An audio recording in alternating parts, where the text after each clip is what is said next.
My name is Arthur Conquest. I'm the president of the Town Meeting Members Association, and I'm also a town meeting member from Precinct 6.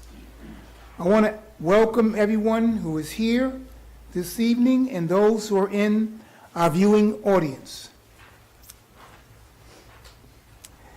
I want to start off by introducing the other officers of the Town Meeting Members Association.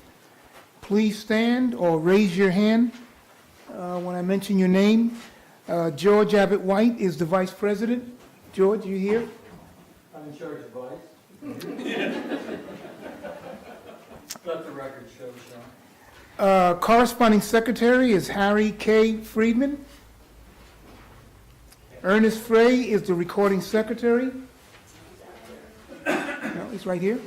And Susan Cohen is the organization's treasurer and the bearer of the goodies.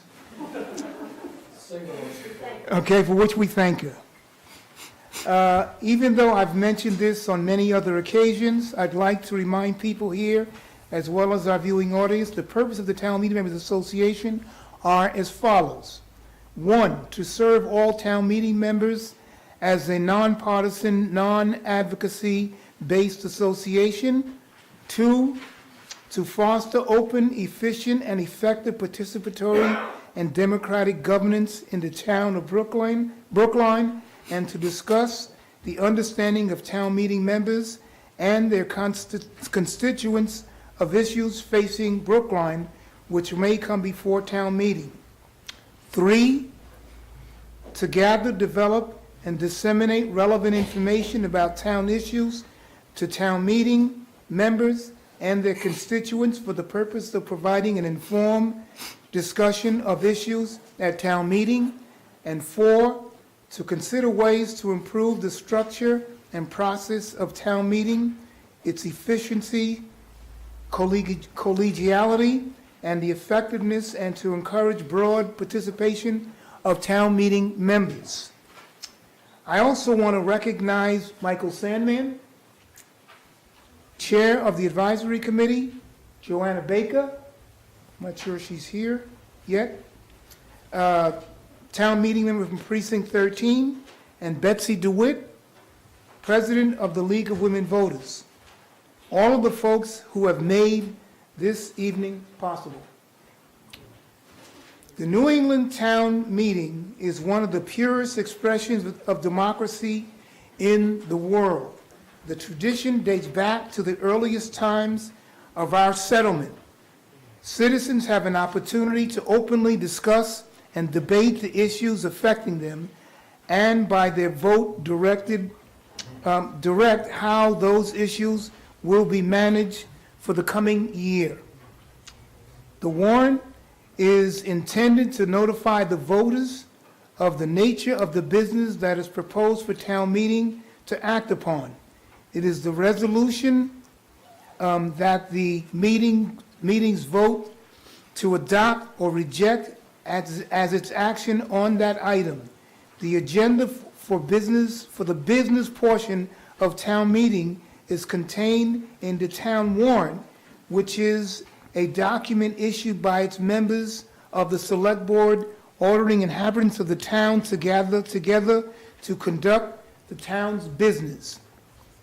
Town meeting members are not always in agreement on warrants submitted to town meeting, which means there are pros and cons.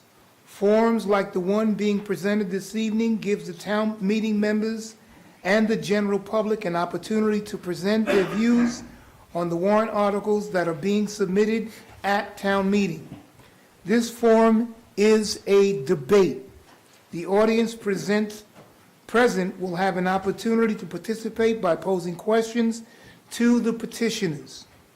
I hope everyone involved will gain knowledge and understanding of the important issues being raised. I thank you in advance for your undivided attention, and good luck to all. Thank you.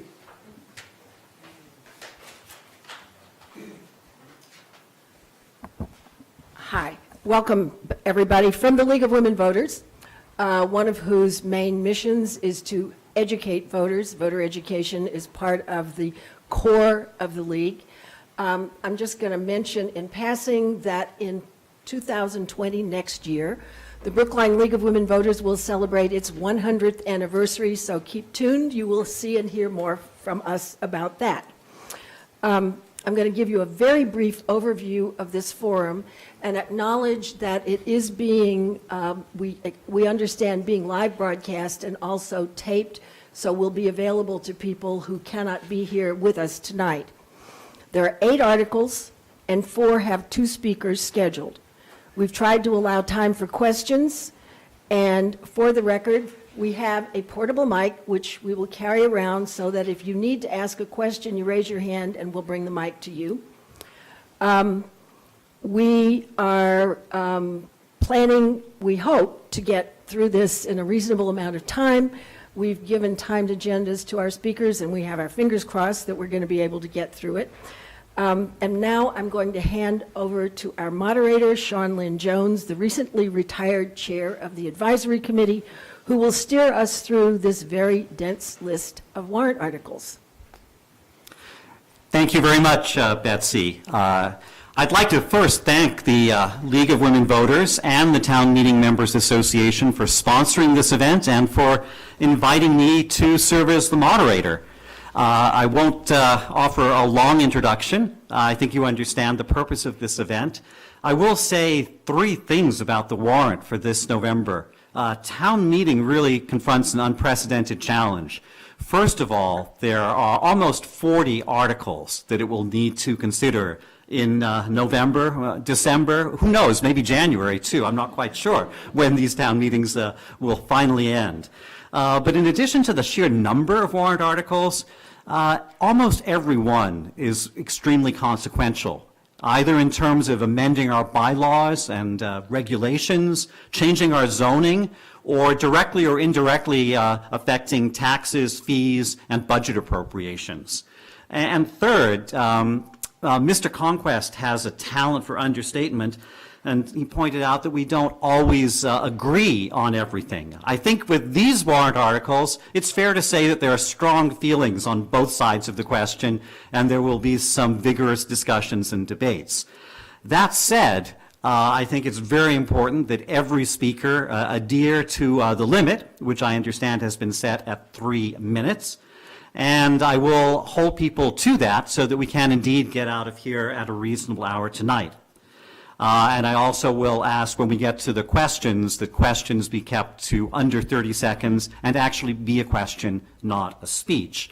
And finally, and I will repeat this, if it takes a long time to answer a question and you can't do it succinctly, say so and put the long answer out on the TMMA listserv where many people will be able to read it, or on a website if you have one, and I know there's at least one petitioner who has a website for an organization related to Article 4 in that case, because we simply don't have time to hear 5-minute answers, even if some of these issues are complex, and I know some of them are.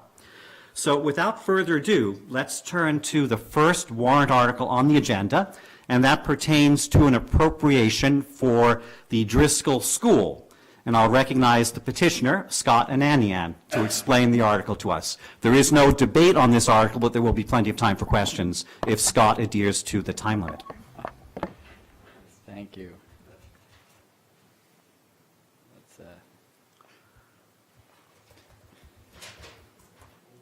Okay, there we go.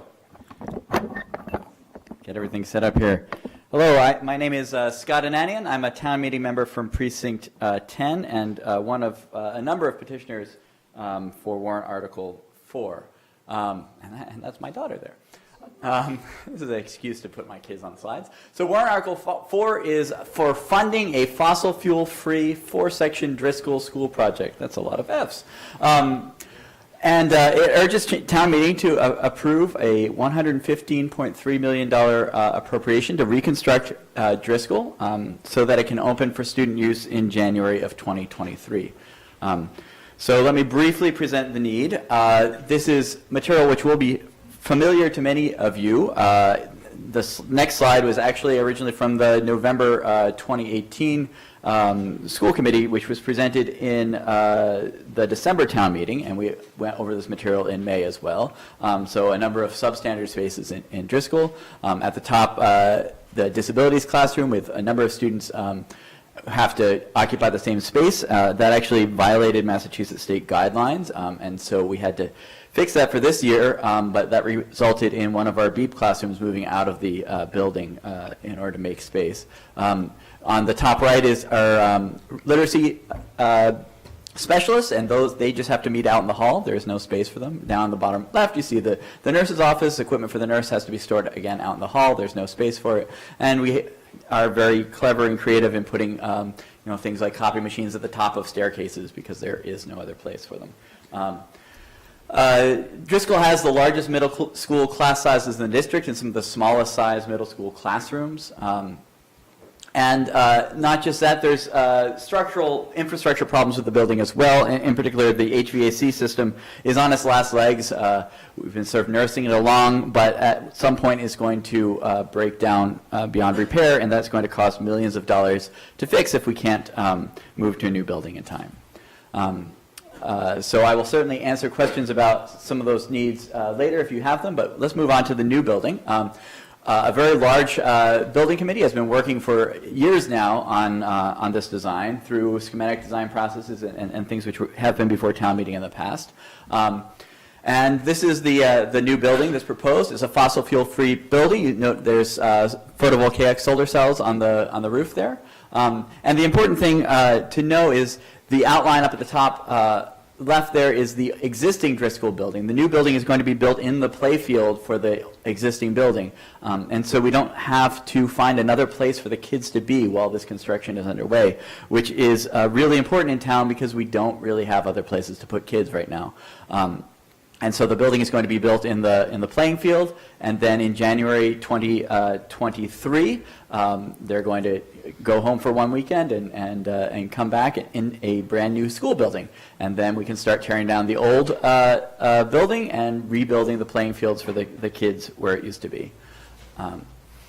One of the wonderful things about this design is it actually increases the usable green space for the school up to 97,000 square feet from 72,000 in the existing building, which is very comparable with the other schools in the district.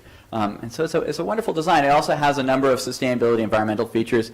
It's always sad to lose a grand old building, but we build buildings a lot better than we used to, and a new building will have a number of, will basically fit in the environment a lot better, be a lot more energy efficient, and be a lot greener with better indoor air quality for the kids, a lot more natural lighting for the kids, and so on. In addition, it's much better for educational uses, but I'm assuming that you trust the school committee to have taken care of that part. Okay, so I was before you back in May at town meeting, pledging this as a project to reunify the town after a very contentious election in May. Driscoll 4 project was originally approved 220-2 in town meeting back in December of 2018. We had a lot of over 500 signatures on an open letter to get this process started again.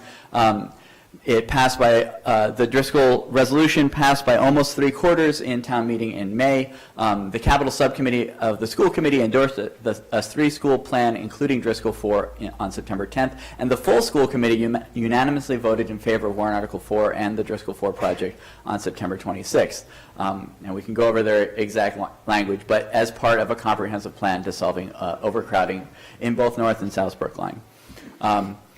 And then moving on from there, the select board voted 401 November 5th and set a townwide election for December 10th, 2019, a day I hope you'll hear lots and lots again.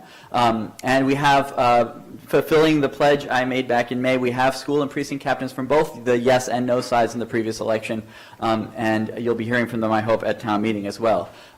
So we have fulfilled our promise to make this something which brings back those erstwhile enemies and puts them together on the same tent to work on solving the issues, our schools' issues in the town.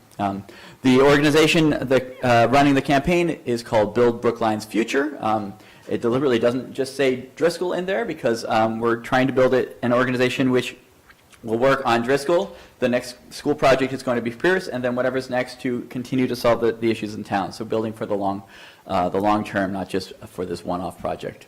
Okay, so the job before town meeting is going to be appropriation. So let's go into the numbers a little bit and very quickly here.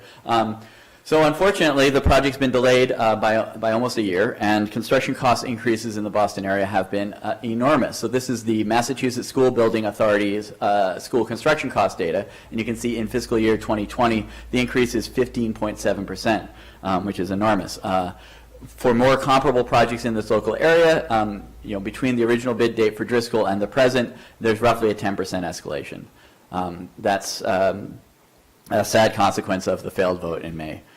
So here are the projected costs as originally bid and the revised total project costs taking into account current construction costs in the Boston area.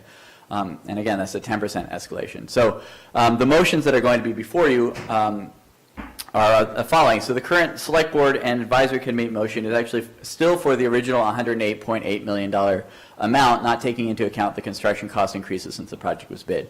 They may still reconsider in the week to come, but let's assume that they present that motion. So my concern is if you take the actual $119.7 million cost and you subtract structured parking and fossil fuel free, you get it back down to $109 million. But I believe the town meeting does not want to remove fossil free, the fossil free nature of this building.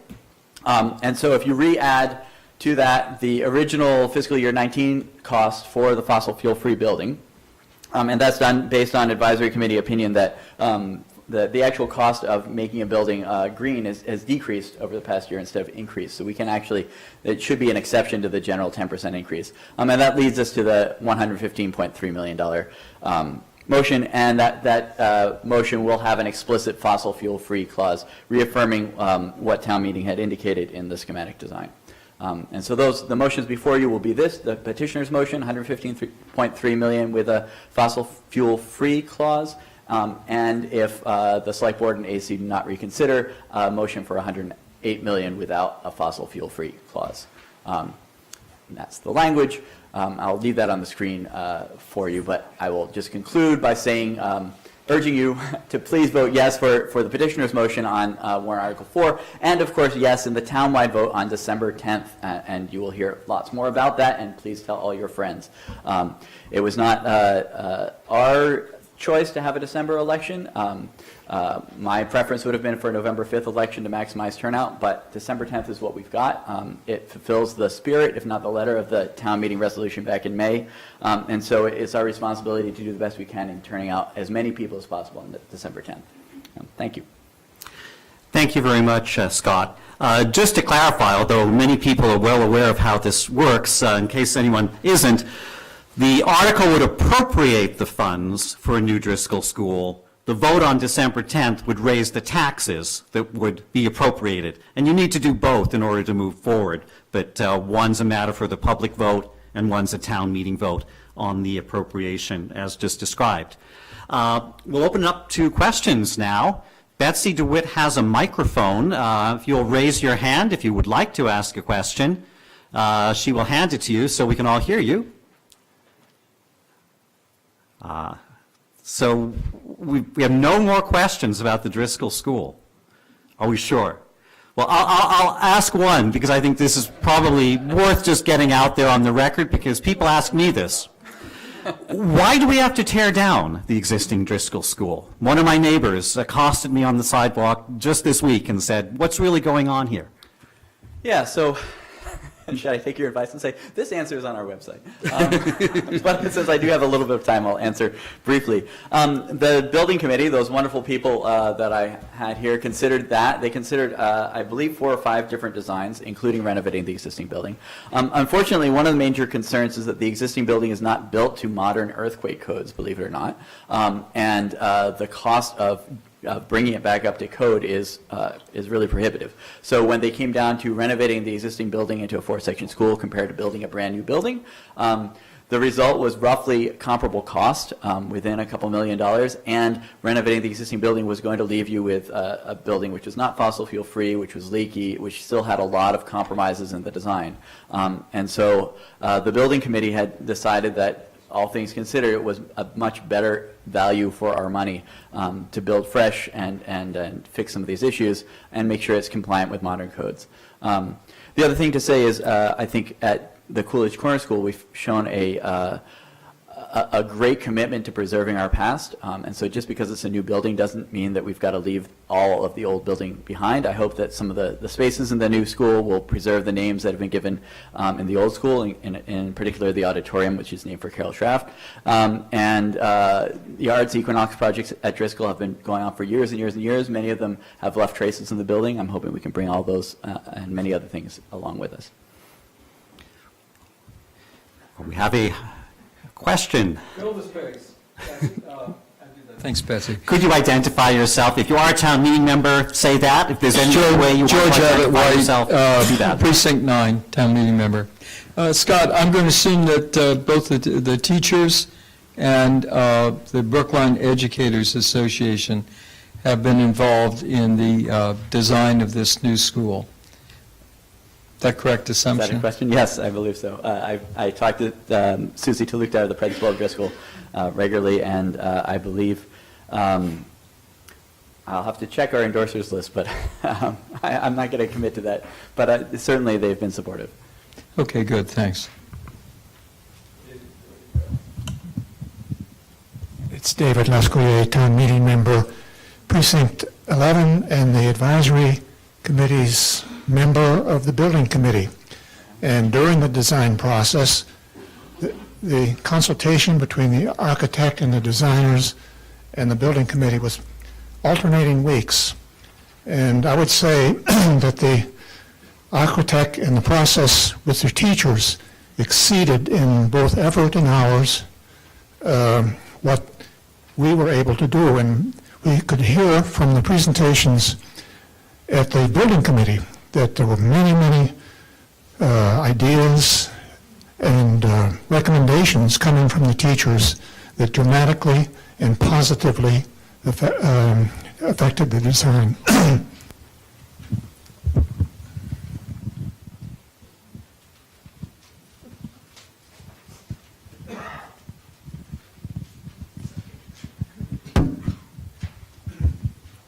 I'm Ann Greenwald, town meeting member from Precinct 8.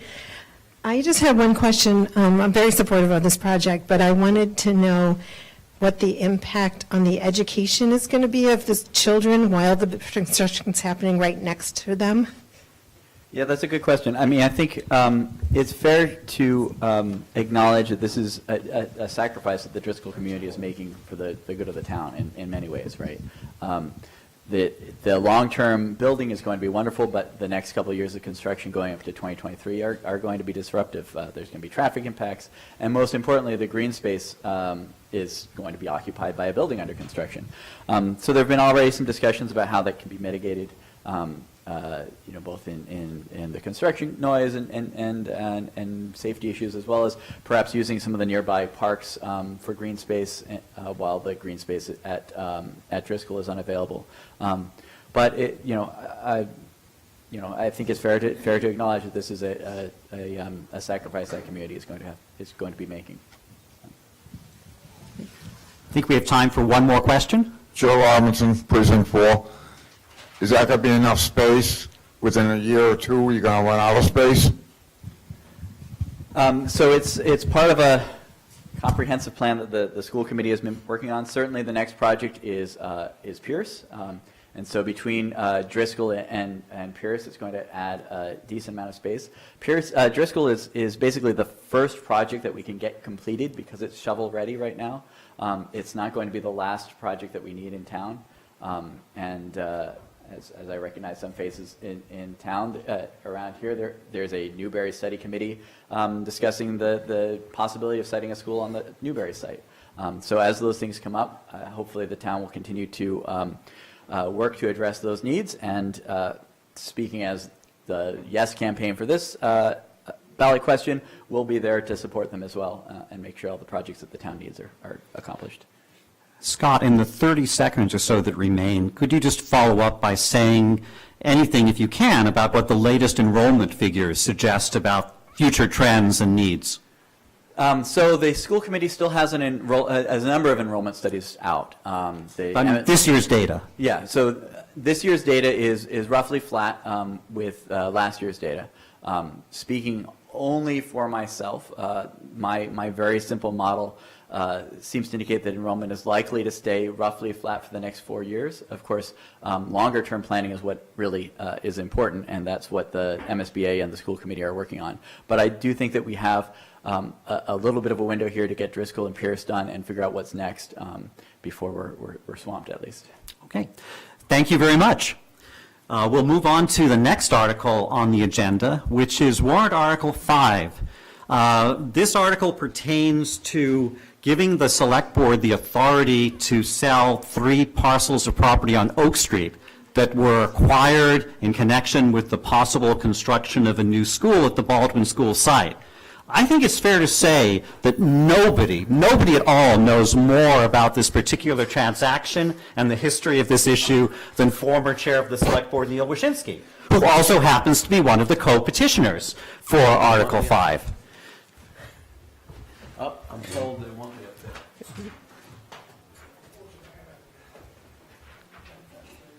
Guess I'm so used to sitting over here. Okay. So, thank you, Sean, for that introduction.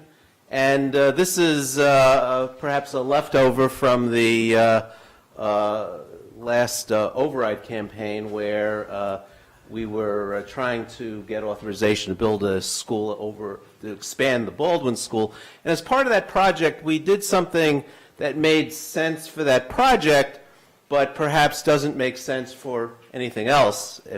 And the project, as we all know, didn't pass muster with the voters. So we bought 3 townhouses that are very close to the Baldwin School, across the street from the Baldwin School. And they're on a very small piece of land. And they're good to expand the site of the Baldwin School, but I would argue that they're not good from the town's perspective for anything other than housing, which is what they were built for. They can't be, if we were to use it for affordable housing, I think it would be a very inefficient use of the very expensive housing that we bought. We paid $4.5 million for it. So if our goal is to maximize the expenditure of money for affordable housing, that's not the place to do it. If the goal is to expand the adjacent green space, it's only 8,000 square feet, so that's a very expensive way to expand green space, and it's a very, very expensive way to expand green space, and we're not getting a lot of bang for the buck.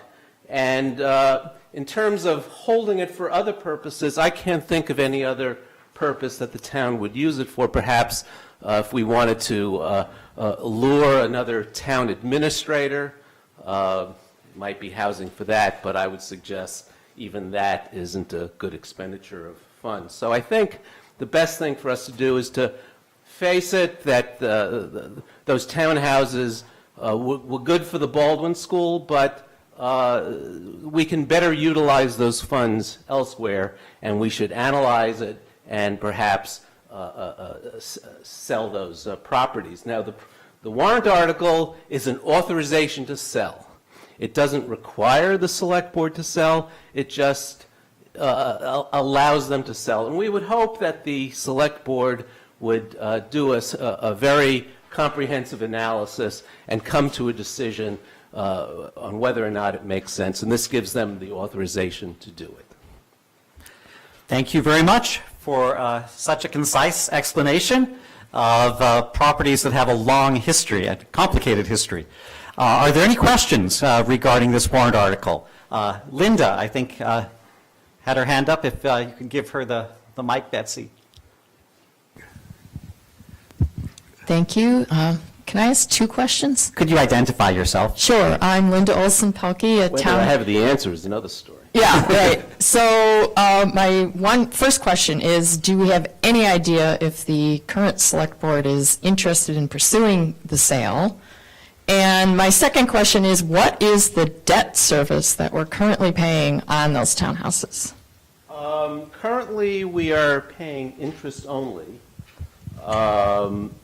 and the projection is $147,000 a year.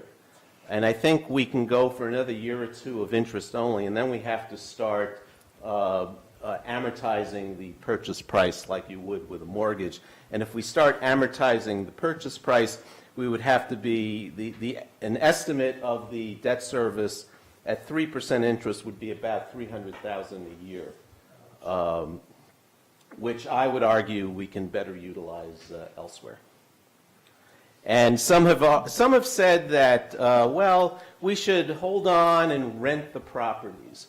Well, at $300,000 a year, that's approximately $25,000 a month, and I don't think we can get $25,000 a month in rent, even though they are very nice townhouses. But the town isn't in the real estate developer business, and while the town has an inventory of affordable housing, this isn't that. I think there was the first question, too, about what the current board would do. That's not a fair question for me. I don't really know. I think there are some members of the board who are more favorable than other members of the board, from what I can tell. Hey, are there more questions regarding Article 5? Regina had her hand up, and, well, the two. We'll take them both. Hi, Bob Miller, town meeting member from Precinct 8. I think I know the answer, but has there been any thought to whether the use of the Baldwin building as it exists would be benefited by those properties or not? I believe there has been some discussion in the school committee. Unless we start expanding the Baldwin School, I don't see how these properties can be used for educational purposes. There was some thought given to converting the townhouses to offices, and there were many impediments to that, including the zoning, plus we would have to upgrade the townhouses to the commercial building code and put in elevators, and it just would have been very expensive. Okay. Yes. Why now? Why, you hear the complaints, you know. Who are you? I don't know. Regina Frawley from Precinct 16, town meeting member. As you know, the greatest complaint we've heard over the last couple of years is we don't have a plan. So why are we doing something that we have zero idea what to do, and town meeting will be giving up any say into how it's going to be used once we give that power away to the Board of Selectmen? So why now? And how do you account for the fact that we don't have a plan for it? Well, we don't have a plan for it because I don't see how it can be used for anything other than housing. Very expensive housing, and if we want to get into the housing business, I would argue that's not the place and that's not the way to do it. The only reason to really hold on to it, as far as I can tell, is if we're still planning to go ahead with expanding the Baldwin School into that property, and I would argue that that's a pipe dream. We've been there, we've done it, we've tried, and we should just move on and move on to another vision, another project that won't tear the town apart the way the Baldwin School has. Arthur Conquest. Arthur Conquest, town meeting member, Precinct 6. So who is the board of, the select board consulting with in terms of all things having to do with those three properties? The reason that I'm asking that is because, you know, I look around just my little neighborhood, and housing has just gone cuckoo. So that puts so many people out of range of being citizens in Brookline. Is the select board interfacing with developers or real estate people who are sympathetic, let's say, to low-income families? I don't know the answer to that. My own feeling is if the town wishes to spend $4.5 million on affordable housing, and perhaps we should, we can get more bang for the buck elsewhere. And what we should do is sell those properties. Chances are we would get our money back, perhaps a little more, and then we could do a lot more with it if elsewhere. Is this your area of expertise? It is not. We have time for maybe one question if there is one, but if I don't see any, we'll move on to the next warrant article. Thank you very much, Mr. Wyszynski. Next on the agenda is Article number 6, which would increase the Select Board stipends substantially, the stipends for members of the Select Board and an additional larger stipend for the chair. We have two speakers, one on each side of this question. Petitioner Nicole McClelland will speak first, followed by Dennis Doughty of the Advisory Committee. Ms. McClelland, you have the floor. Thank you. Nicole McClelland, I'm a town meeting member in Precinct 11 and a commissioner on the Brookline Commission for Women. And my co-petitioners are former Select Board member and chair Neil Wyszynski and Mariah Nobrega, who's also on advisory and a town meeting member. So our goal with this is a resolution that aims to, as Mr. Lynn Jones said, increase Select Board compensation to $40,000 annually as a stipend for Select Board members and $60,000 for the chair. The goal of this is really twofold. One is to professionalize the board. Brookline is a $335 million enterprise currently being run by basically unpaid volunteers. We've been very fortunate that many of those volunteers, even at the executive level, have done excellent work for Brookline. But the thinking is, might we expand the pool even more if we actually were modestly compensating for this position? The second goal of this is to remove a barrier to participation for people, especially people who are lower income or have certain economic barriers. You know, if you think about it, think about a job that you would apply for that would say, a requirement of this job is that you be able to work for 20 to 30 hours per week without compensation, for free. There are a lot of people that would never be able to apply to a job like that, and that's what we have with the Select Board job right now. It's just not feasible for people to be able to do that work. And I will say personally, in having presented this at the Commission for Women and many other meetings, I've heard story after story after story from people who say, you know, this would be enough. This is not going to make anybody rich, and that's not the goal. But to be compensated at that level would mean that I wouldn't have to teach extra classes, or I wouldn't have to take on extra work as a social worker. I could perhaps just do my day job and not do, you know, cobbling together extra compensation and consider running for Select Board. And I think if we're really serious as town meeting members, as we passed a resolution in May for inclusion, Article 29, this is a really big step towards broadening our pool of candidates that we see at the executive level and really making Brookline more inclusive. I do think we would need to wait a few years to start to see returns on this. This is, you know, an experiment. We would need to see how it goes, but I do think we may need to wait a few years, but you only have a few more seconds if you could conclude. Yes, please. perfect. The only other point I'll make is that in researching what the stipend level should be, we looked at peer communities. All of Brookline's peer communities are cities who are compensating their executive far above the level we are right now. So that tells me we're sort of behind the curve in that regard. Thank you very much. I'll now recognize Mr. Doughty, who's a member of the Advisory Committee, which voted to recommend no action on this article.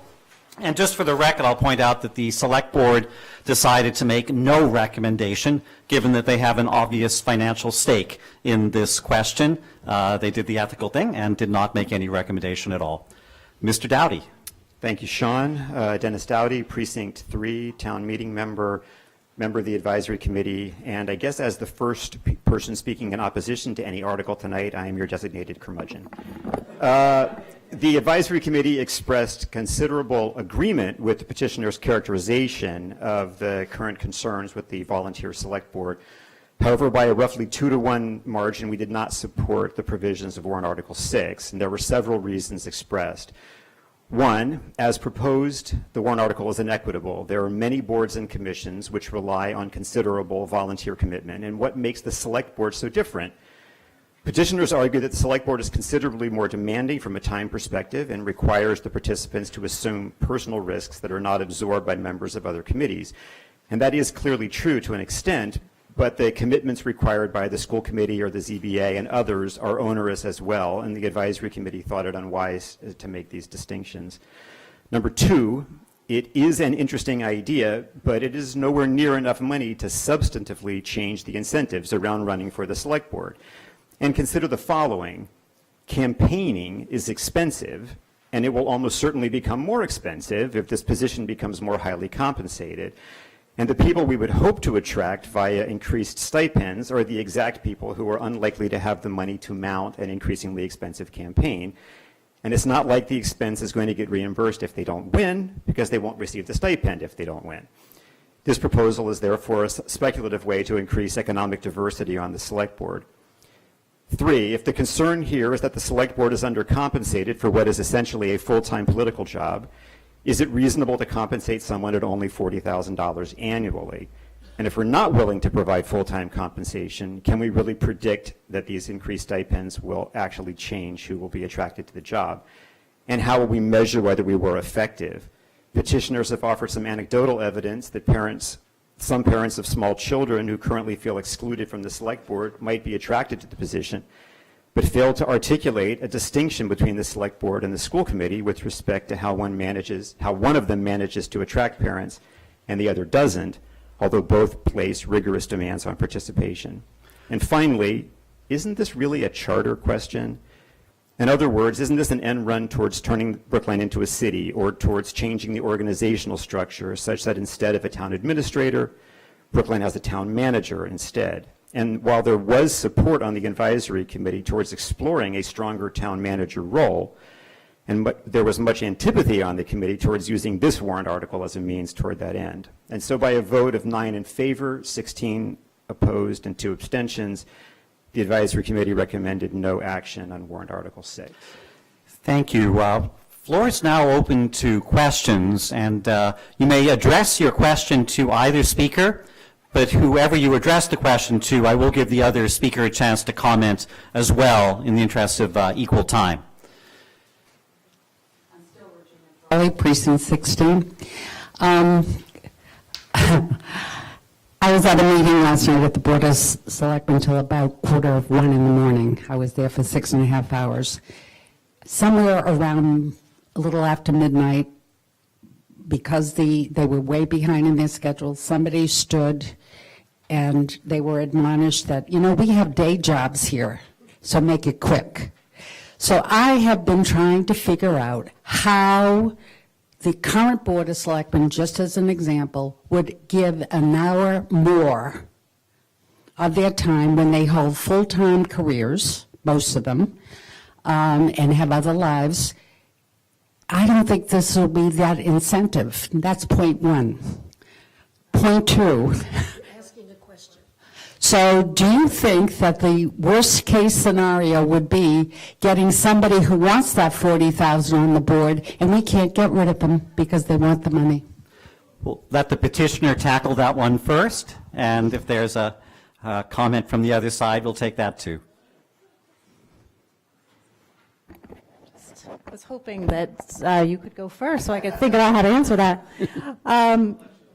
No, I don't know that anybody runs for select board. I mean, it will still be an elected position, right? So they will have to still be vetted by everybody who votes in Brookline. So there's that. We're not just handing anybody $40,000.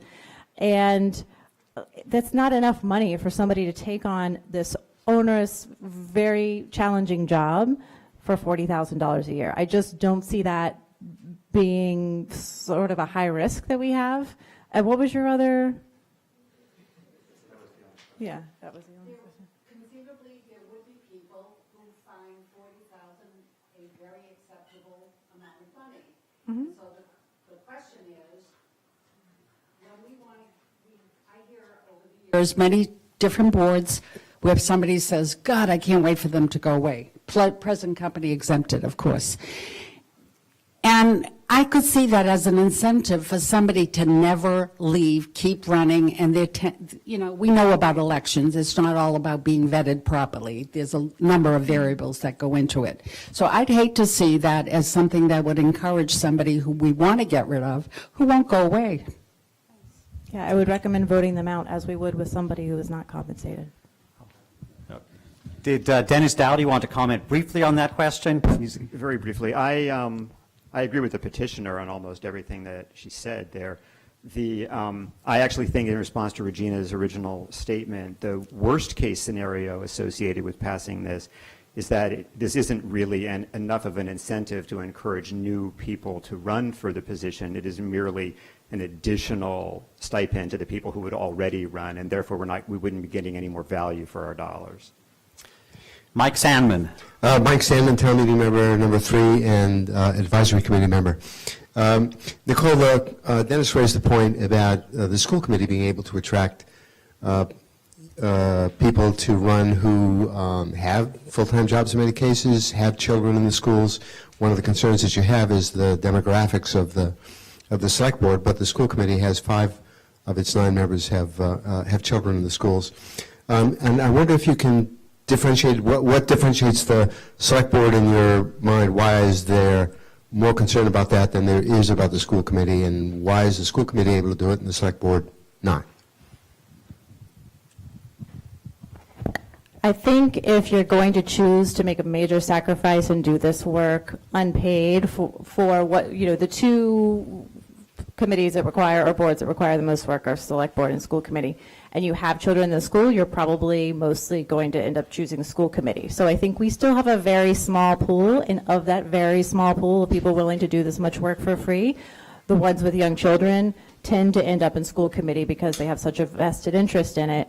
I think if we broaden the pool, we would see more in select board as well. It's worth noting that our original article certainly included a 3rd clause that said, this is a low-hanging fruit. It's very clear to the petitioners that the select board should be compensated. We have sort of exceeded the demands of volunteer democracy with what we ask of our select board, but that we should also use this sort of as a jumping point to eventually look at school committee as well, because that's the one that comes up most frequently as also having a time burden that exceeds what we should expect of a volunteer. Dennis? Okay. I think there are 2 other questions. Bob Miller? No, 3? We'll take all 3 then. Bob Miller, Linda Olson-Pelkey, and someone else. And then I don't think we'll have time for any more after that, because we do need to move on to the next article. Yeah, Linda Olson-Pelkey, town meeting member, precinct 2. My question is for the petitioner, and you mentioned that you had looked at peer communities, but that they were all cities, and so I'm wondering what your definition of peer community is, but to the point, do other towns with select boards pay their select boards? So it's really hard to find a truly comparable town to Brookline. But what we looked at was population and revenue and tried to find the closest approximations in the Commonwealth. So among all of those, if you think of like Quincy, Cambridge, Newton, Somerville, they're cities. So, and they pay their executives on average per person, like per capita, $4.41, which is also what this compensation would amount to. So it would be totally comparable with our top 7 peer communities. The ones that have a select board, municipal compensation varies widely. There's a chart actually in the explanation. There's a spreadsheet that shows it. I mean, some do pay their select board members, some don't. It's totally zero.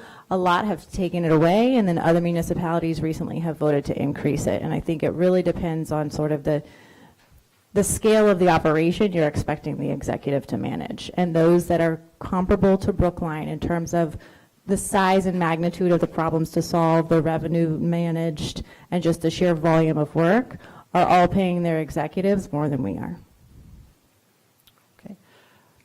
Hi, I'm Steve Vogel, Precinct 5 non-town meeting member. It strikes me that this proposal really is trying to answer the question of how do we attract people to run for select board who cannot afford to do it without payment. It has nothing to do with attracting, just paying people more money who are already doing it. If we don't do that, the question I have to both of you is, how are we, given, if you think that it's the good, it is a good for Brookline to attract people of other financial classes, people who are not upper middle class, to be part of our governance, how would you do it?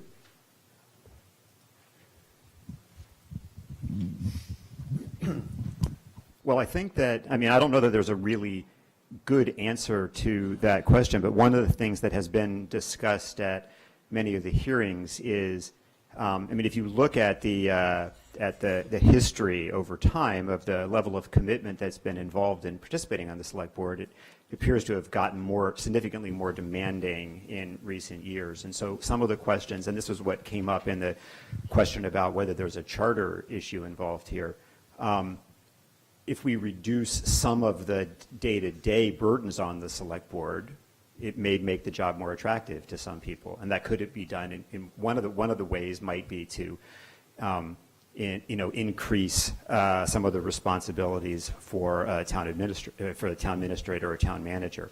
I don't really have a better answer in terms of attracting additional participation. Hi, Bob Miller, Precinct 8. Oh, sorry. Yeah, If you have a brief comment to add. I'll make yes. it brief. That's okay. I think that's a great question. I think that this is, the way I view this resolution is, here's where we are now. The end goal is a really, truly democratic, inclusive government where we have broad participation, competitive elections from a really broad candidate pool of all levels of social, economic, and racial diversity. That's the end game. This is one boulder that we would be sort of rolling out of the way, but it's not the only one. If we don't roll this boulder out of the way, I think we make it harder on ourselves, but other things that I think we could do to make running more attractive is have a childcare provision or provide childcare for people, especially parents of young children, so they can participate. I would love it if the town had a communications director that could actually communicate about our boards and committees and commissions to the people of Brookline. And I think we really need broader voter engagement so that it's not just this, as I've heard it called, the Brookline 500, who sort of circulate through all of our boards, committees, and commissions so we can really reach more people. Bob Miller, you have the final question on this article. Okay. So first of all, I just want to thank the petitioners. I love the idea behind it, and I love the goal, and I think that it's really important that we achieve it. And I love the idea of childcare and maybe even free rent in one of the Brookline-owned housing. Seriously, I mean, that might be a way that's. But my concern is that it be actually the opposite of what it's hoped to be, because if we are, let's just say that it was in place today, what's to keep, will it make it harder for these people to be able to, the people that you want to attract, to be able to run if the people they're competing for the office with say, hey, I'm going to throw $20,000 at my campaign because I'm going to make $120,000 over the next 3 years, and it becomes almost impossible to campaign against that money. So that's my concern, and I say that with the greatest respect for the intent. I'm not sure if there is really a question there, but I'll let each of the speakers comment on what you've had to say. Is that a potential problem? Yeah. I mean, yes, I mean, that was one of the concerns that the advisory committee had in debating this, not specifically as, pithily stated as you just did, but the idea that elections become more expensive and it will be, and the costs associated with running a campaign, go up. And once you're in office, the benefits accrue to those who have those stipends. And so, yes, I think that is a legitimate concern. So I hear that concern, but I want to, there's something about it that gives me pause, because it seems to be assuming sort of a lack of agency or competency on the part of the people who we would be newly bringing into the fold, right? Like, I would assume that they would be just as competent at raising funds. You can raise funds for a campaign. You don't have to have $10 or $15 or $20,000 to win a select board campaign. Half the time, our elections aren't even contested for select board. We've had several select board members in place who weren't even contested, so it cost them $0 actually, or $500 to run a campaign. So what I would say is that's not enough of a reason. That to me is a very small possibility, but it could be overcome if we assume that those people that will be running are just as competent and just as capable of running a campaign, just as intelligent. I think that they could be equally competitive with somebody who is, sort of at a higher economic status. Thank you very much. We do need to move on to the next article on the agenda, which is Article 9. Article 9 is an article that would request the state legislature to allow Brookline to impose a 1% fee on real estate transfers, and the proceeds of that fee would be devoted to affordable housing.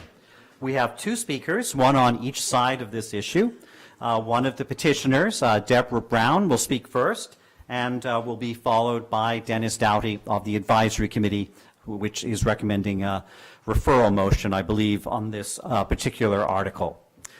Ms. Brown, you have the floor. And we will allow a little bit more time for explanation, because this is a little bit more complicated, but not too much more time. Oh, you know me. So my name's Deborah Brown. I'm one of the co-petitioners. Very quickly, some people ask, how did we get here? Well, we have one of the most expensive housing.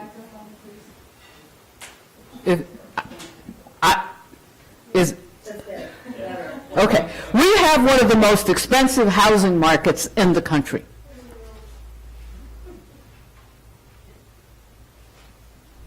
We'll stick with the country. I hear Paris and London and a myriad of other places. But the problem is affordable housing here. When I looked at some data, and it's 7,000 of Brookline households, or 29%, are low to moderate income. Only 3% of vacant rentals in Brookline are affordable. There is one affordable unit in Brookline for sale. I thought it was 0, but it's 1. And that speaks to the level of a problem that we have in this town.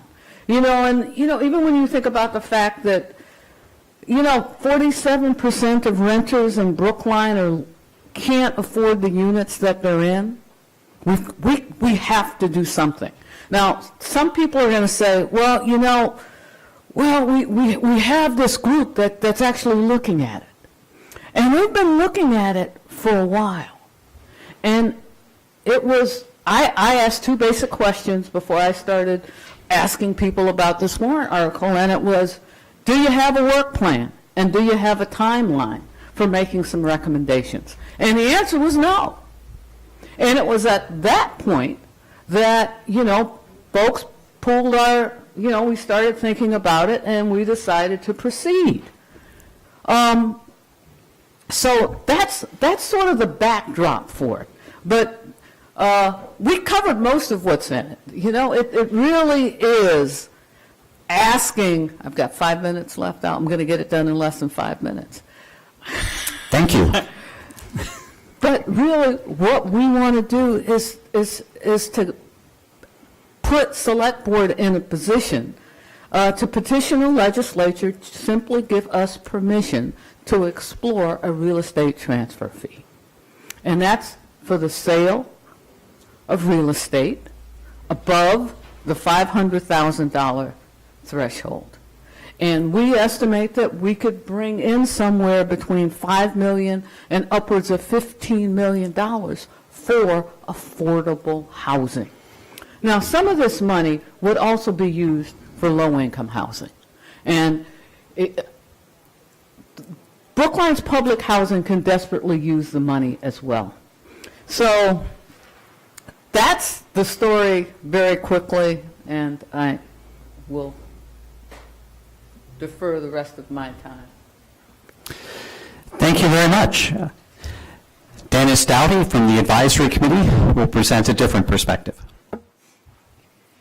Thank you, Sean. Dennis Dowdy, Town Meeting Member Precinct 3, Advisory Committee, Curmudgeon. The Advisory Committee supports initiatives to improve the affordable housing situation in Brookline, but we had many concerns regarding Article 9, including, and I'll go through them, 1, fairness. Many members felt it was unfair to exempt the first $500,000 from this taxation. The petitioners argue that such exemptions would make the tax progressive, but a large number of Advisory Committee members believed that everyone should be pitching in, quote unquote. Another oft expressed concern was around the fact that, as proposed, a couple who sold a single-family home in Brookline in order to downsize and remain in Brookline would likely be subject to taxes on both of those transactions. Petitioners acknowledged that some communities who have established similar taxes declined to assess the tax in this situation and suggested that any final legislation worked out might establish such a similar exemption in Brookline, but of course there's no guarantee that it would work out that way. And finally, many members expressed concern around the impact on the elderly or other vulnerable populations, especially those whose net worth is mostly contained in their home. And although they may have experienced significant appreciation over the years, the tax will still hit hard or be perceived as doing so. And there's no guarantee that every transaction represents a profit for the seller that can offset the pain of an additional 2% tax. Number 2, limitations. Members questioned whether it was reasonable to restrict the potential use of such additional revenues.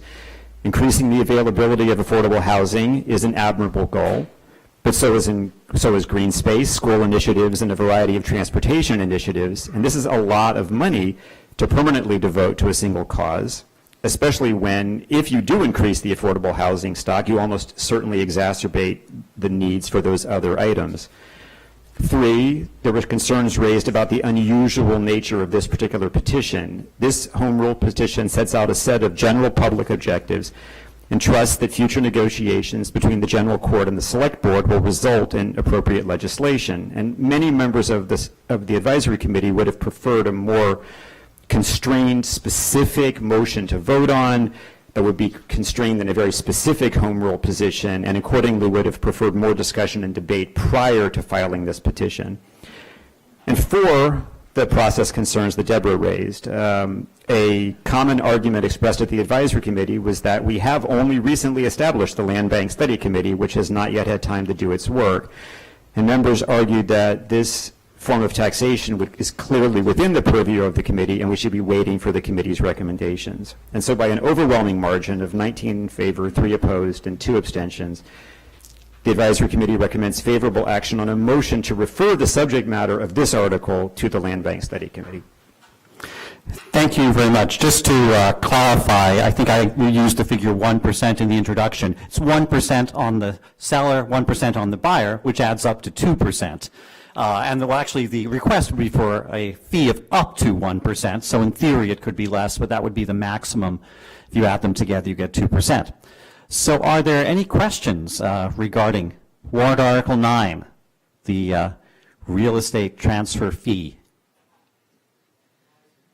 Mr. Conquest? I think there's a microphone over here.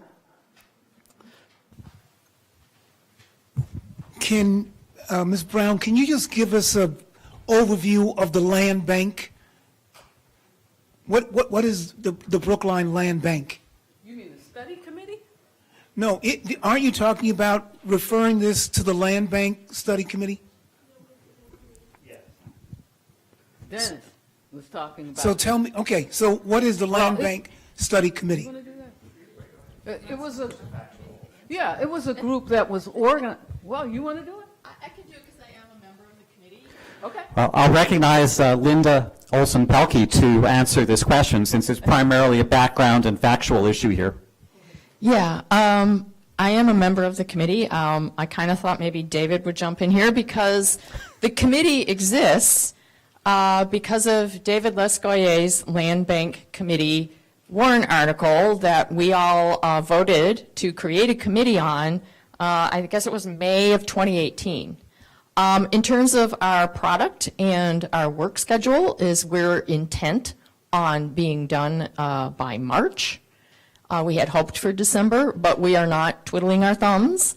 This is a very complex issue, and the Land Bank Study Committee itself actually voted to ask for this referral on this item. I have to make a comment on something I read. Did you all get that email from some group called, what are they called?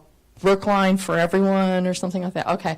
So they said that they were worried about the referral because they thought the Land Bank Study Committee didn't care about affordable housing, and that's just not true. And no one on that committee has expressed a desire to eliminate that use. But we feel very strongly that there are multiple uses that should be advanced simultaneously for the reasons that Dennis explained, that if we have more housing, we need more open space, we need more school space, et cetera. There was something else I was going to mention there, but I guess that's it. And I'd like to respond to that very quickly. Our biggest problem is housing. It is affordable housing. You know, I could walk out of here, and I know we don't have enough green space in this town, but I guarantee you I can walk 10 minutes in any direction and hit green space. I know that. I worry about the schools. But when was the last time somebody said they were going to do an override for affordable housing? I've lived in Brookline for 20 years, and no one has ever said to me, oh, we've got to do an override because poor people or working class people don't have a place to live. I will tell you very quickly, one of the reasons I decided to do this was walking through public housing. One of the reasons I decided to do this was talking to young people with children in this town who have to move. They have to move. And if we can't see this as an economic priority and a moral responsibility, we let everyone down. Now, I'm not casting aspersions against you guys, but you've had 18 months. And maybe that's not long enough, but it doesn't mean that your work ends. It just means that we make a conscious decision to at least get this to the legislature so that we can begin the more detailed discussions about how this looks. And you're right, Dennis. I'm asking that we take a leap of faith that our elected officials will do right by this process. But I beg of you not to walk out of here thinking that this is just another problem in Brookline. It is not. It is the problem in Brookline. Dennis, that was a fairly long comment by Ms. Brown. Would you like to reply or add anything as briefly as possible? No, I mean, the only comment is that I believe that members of the advisory committee in recommending referral were hoping for a speedy resolution from a report from the Land Bank Study Committee that might very well include a recommendation of a real estate transfer tax of up to 2%, of which a significant percentage would be allocated to affordable housing, but perhaps not the full amount. And so I have nothing else to add. But I haven't seen it. I see two hands. Jane Gilman has not yet asked a question, So how about if we take a question from her first? Thank you, Mr. Moderator. This must be my audition. I would like to understand, if I could hear from both of you, if these two items are mutually exclusive. In other words, could we go for a home rule petition and have the committee on acquiring space continue their work so that when we get a go-ahead from the Commonwealth, we're in a position to present something to the land bank group and work together with them? Is that clear? Is that clear? Yeah. I mean, I'm sure we'll give very similar answers. Yes, they could go forward in parallel. One of the concerns raised at advisory was the question of, how many bites do you get at a taxation apple, essentially? Depending on the timetable for the two initiatives, might you come up with a situation in which you're adding a transfer tax override, a transfer tax for affordable housing, and then adding additional taxation to establish a land bank. Now, there's no guarantee that would happen, but there's no reason that it would necessarily not happen either. George, and then we have one other question. I think we have time for both. George Abbott White, Precinct 9, town meeting member. I wonder, Councilor Brown, if you could say a little bit more about that comment you made about people having to leave the town because they couldn't afford to stay here. I heard a school teacher the other night, two children, at a podium or whatever at the library, and she said that was an issue for her. I'm just concerned that, and I wonder if you could respond to this, that when we think of people of limited means or poor people, that includes a large number of students who have crushing student loans, and we're certainly not making it possible for them to live in Brookline. I wonder if you could say something about that. Thank you. Actually, when I'm talking about affordability, I'm talking about people that make somewhere in the neighborhood of $100,000 a year not being able to afford to live here. I heard a story, 15 seconds, of two young doctors that could not afford to live here.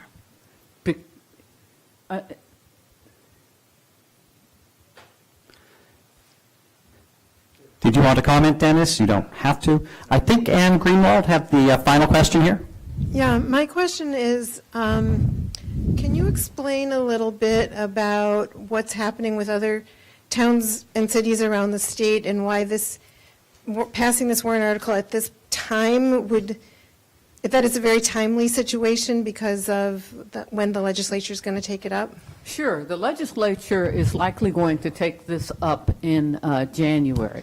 And we've got multiple communities, Somerville, Cambridge, Concord, Boston is looking at it. So we've got, our sort of comparable communities, nearby communities that are actually on board. We actually have formed a group that have been talking with the legislature, the speakers on board. There's a lot of energy behind this. Even the governor made mention of it in his State of the State address about the need for a real estate transfer tax. And so it really is, sometimes if you hit it right, you can slide just in a nick of time, and if you don't, there's a real opportunity missed. And so for us, we felt like, that's what we were looking at. I forgot to point out that David Lescuyer and Wendy McMillan are co-petitioners on this warrant article and have been carrying a lot of this load while I vacationed. Thank you. Well, thank you very much, Ms. Brown and Mr. Dowdy, for discussing Article 9 with us. The next article on our agenda is Article 15, It's an article that would change the parking requirements for commercial storefront businesses in the Transit Parking Overlay District, which is basically areas within half a mile of a Green Line stop. There are two petitioners. They are both with us tonight. Linda Olson-Pelkey will speak, and Paul Sainer is also here. And there is no speaker currently against this article, but during the question and answer period, we may have further discussion. Linda, I hope you can explain all of this to us succinctly. Thank you, Sean. I noticed how you kind of stumbled through that description, so I guess I have a challenge ahead of me. All right, so this is a technical zoning issue, but actually really it's about urban design, land economics, transportation, climate change, and preserving our commercial areas that we love. So it would be that certain business storefront uses in the Transit Parking Overlay District, which is the entire area that is within a half a mile of all Green Line T-stops. We're talking about basically all of North Brookline. We are proposing that we remove minimum parking requirements for those storefront uses. I will tell you right now that 68% of our existing restaurants and retail businesses have no private on-site parking. So how is it that our commercial areas really work? How is it that they function? They function because they are compact, that they are walkable, that they are served by transit, they are served by shared public parking, and a great many people walk and bike to our commercial areas. As a matter of fact, a survey in Coolidge Corner showed that 60% of the patrons walked or biked. So besides removing the parking minimums, the proposal also seeks to set our current minimums as maximum parking requirements for any new commercial proposals.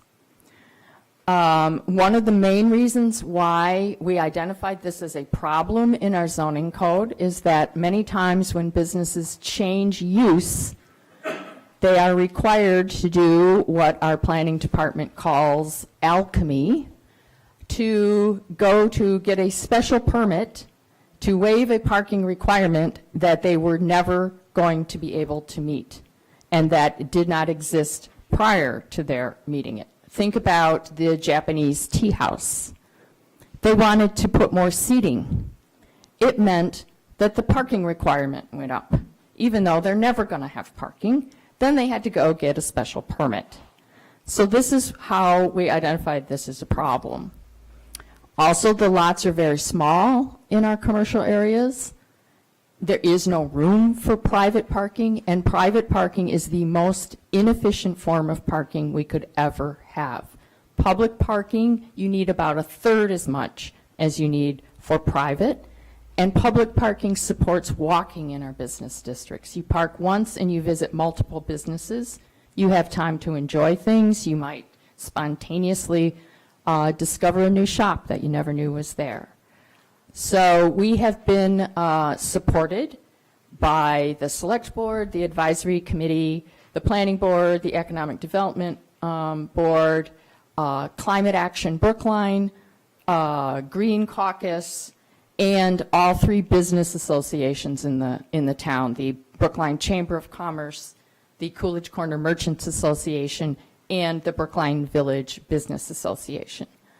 I will comment on the idea about new commercial development, because this is a question that people have. Well, what about some new developer coming in and wanting to put in a thing, and oh my God, if they don't need parking, what are we going to do? Well, one of the slides that I show that I didn't have time to show you is the overlay zoning that we have done for every large commercial development in town. I happen to have been on most of those committees. I think there's been about 8 of them so far, and we always alter the parking requirement because our parking is so high. But the thing is that developers know what their business needs, And they almost always ask to build more parking than I think they should, but it's usually based on getting financing. So new proposals will be able to suggest or recommend a amount of parking that is somewhere between 0 and the maximum. If they wish to exceed the maximum, they can get a special permit to do that. So I think Paul might want to say something about the potential for large new commercial development without having any zoning changes, because the fact is that in order to get significant development, we do need to also increase the floor area ratio because, as people have so well pointed out, everything's very expensive in town, as is our land. So I'm going to, if I can interject, Linda, just make 2 comments in terms of this warrant article's impact on the town financially. First and foremost, as Linda said, the primary reason for doing this is we have this ridiculous situation where we're forcing small businesses to go through a rigmarole process that overly burdens our already beleaguered building department and oftentimes requires a special permit and results in protracted vacancy while the new business goes through those hoops. So this will help the building department staff. We don't expect that it's going to result in any material change in new development for the reasons that Linda already indicated. Generally speaking, for there to be commercial development in this town, it needs a zoning change. In the 24 years that I've been involved in economic development, I can think of one material commercial development that was done, quote, as of right, meaning they needed just special permits. They didn't need a zoning change, and that was 1285 Beacon Street, which was actually a pretty hideous outcome in terms of the urban design of that building.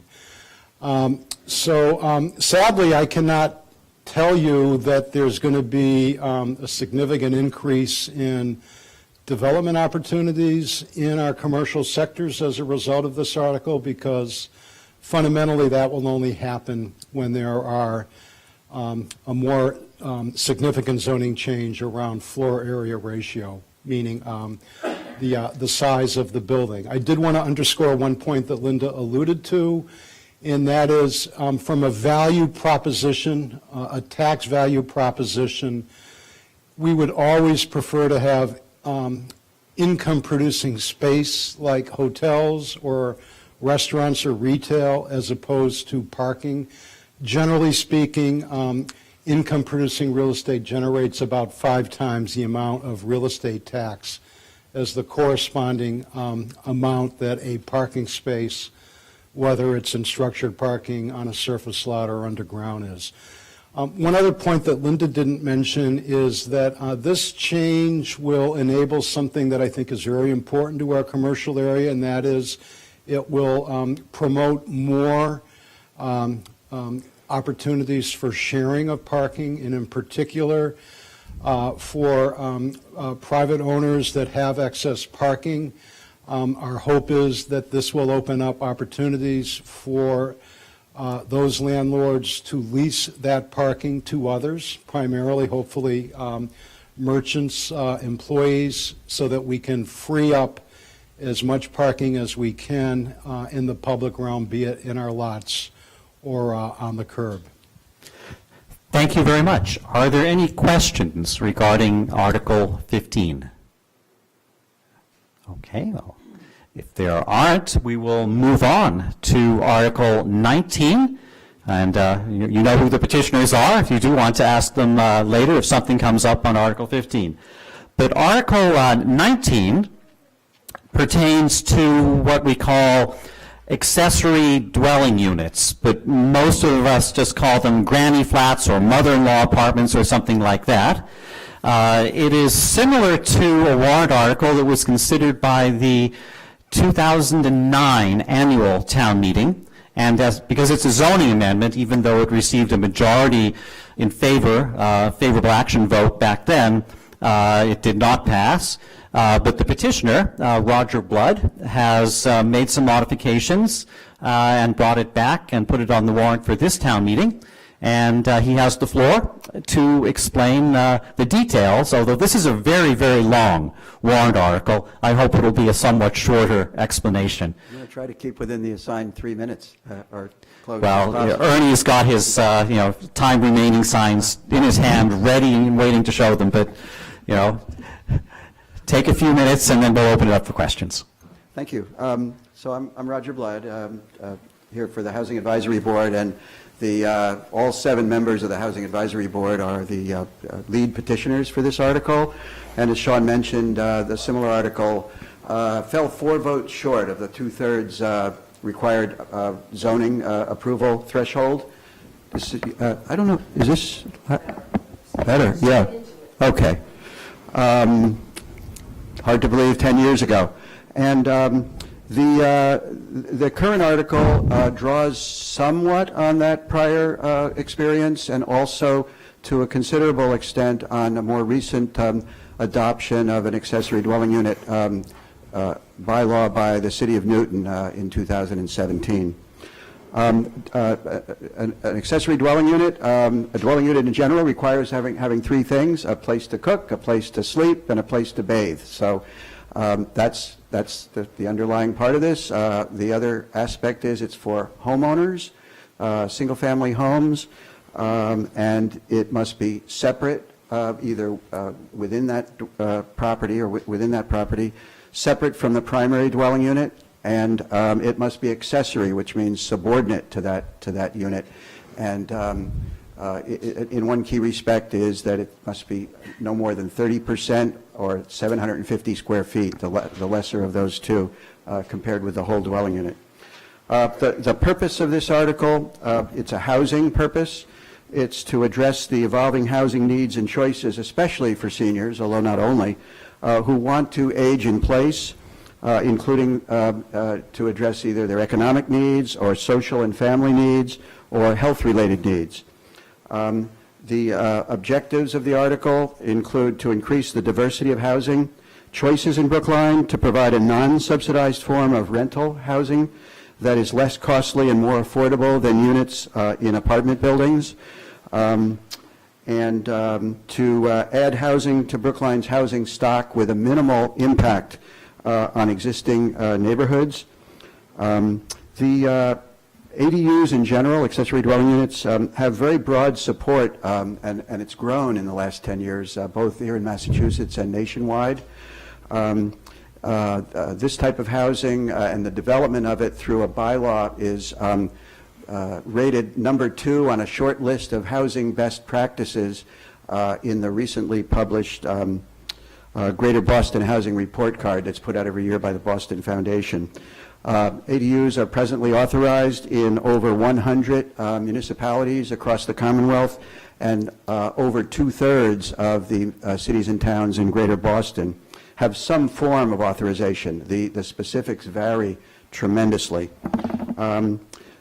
This type of housing has been promoted strongly by the AARP, and it's recommended locally in Brookline's housing production plan, which is the town's operative document as to roadmap for where the town wants to go. There are many provisions in this article are designed, and because of the time, I'm not going to go through them all, but I'll just say that it's a strong theme of the article, to respect the character of existing neighborhoods. Other than there's a number of aspects other than the small size of the unit, such as owner-occupied, and a number of things relating to the appearance of the property. There can be additions, and there can even be the conversion of a garage, but there's extremely strict rules on this relating to the size.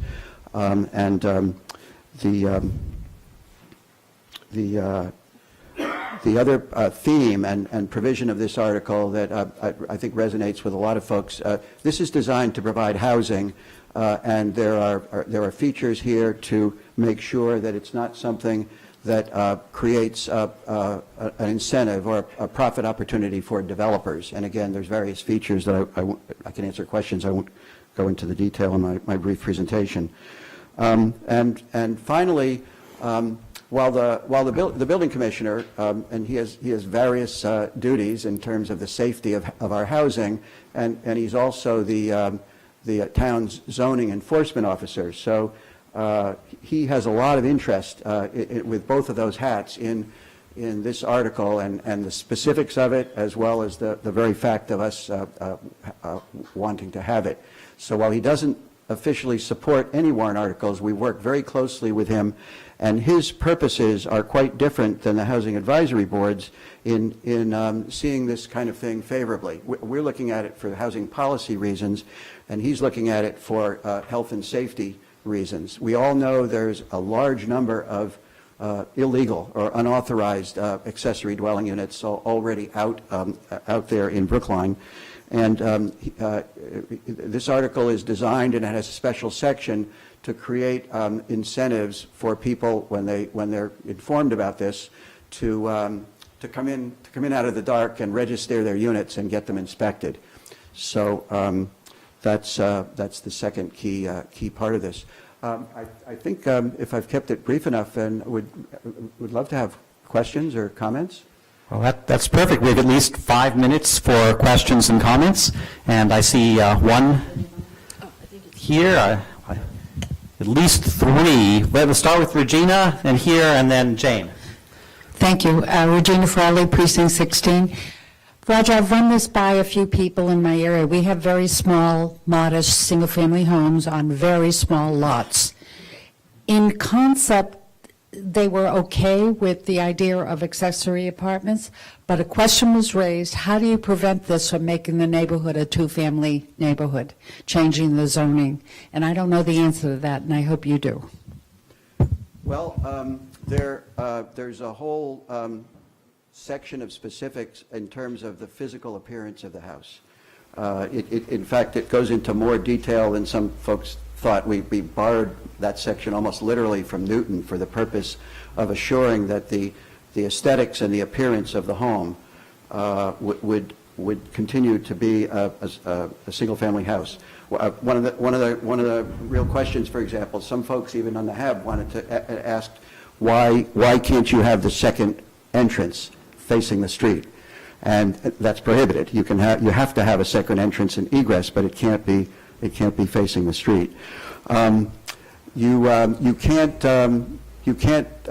to have one ownership. You can't ever have the opportunity to make separate condominiums. The ability to expand the envelope is significantly restricted. You can't even have 2 separate utility meters. If you look at the article, you're going to see, there's 20 provisions, and you're going to see a lot of them go to making that point. That's not to say that the fundamental reality is you are creating a second unit, and it can be used for rental, for an arm's length rental. Those relationships are often more personal and different than in a larger apartment building. So I don't want to go on too long, but I can assure you that it's not doing what you're thinking, and we've gone out of our way to make sure that isn't the impression. Okay, got 2 questions, and we'll add the third to the list. I think we'll have time for everyone. And then Shona, in Precinct 12. I'm just curious why only single families can do this, why not 2 families that are owner-occupied? It's a good question, and some ADU bylaws, although not most, do allow that, and when we first started, we had that on the table, and we were tentatively going to include that. And it's not to say that over time that couldn't be considered in the future. What happened was we sat down with the staff and the Housing Advisory Board, and we looked at all the types of questions that could come up that were tough to answer relative to the incremental benefit of doing it. The whole question of if you have a 2-family and then you want to add another accessory unit to that, are you creating a 3-family? What happens if there's a desire to condo the 2-family and the second unit has the accessory dwelling unit in it? There was more questions than there were answers at that point. So we figured that it's primarily for the single family, and it fits much more nicely into that that mold.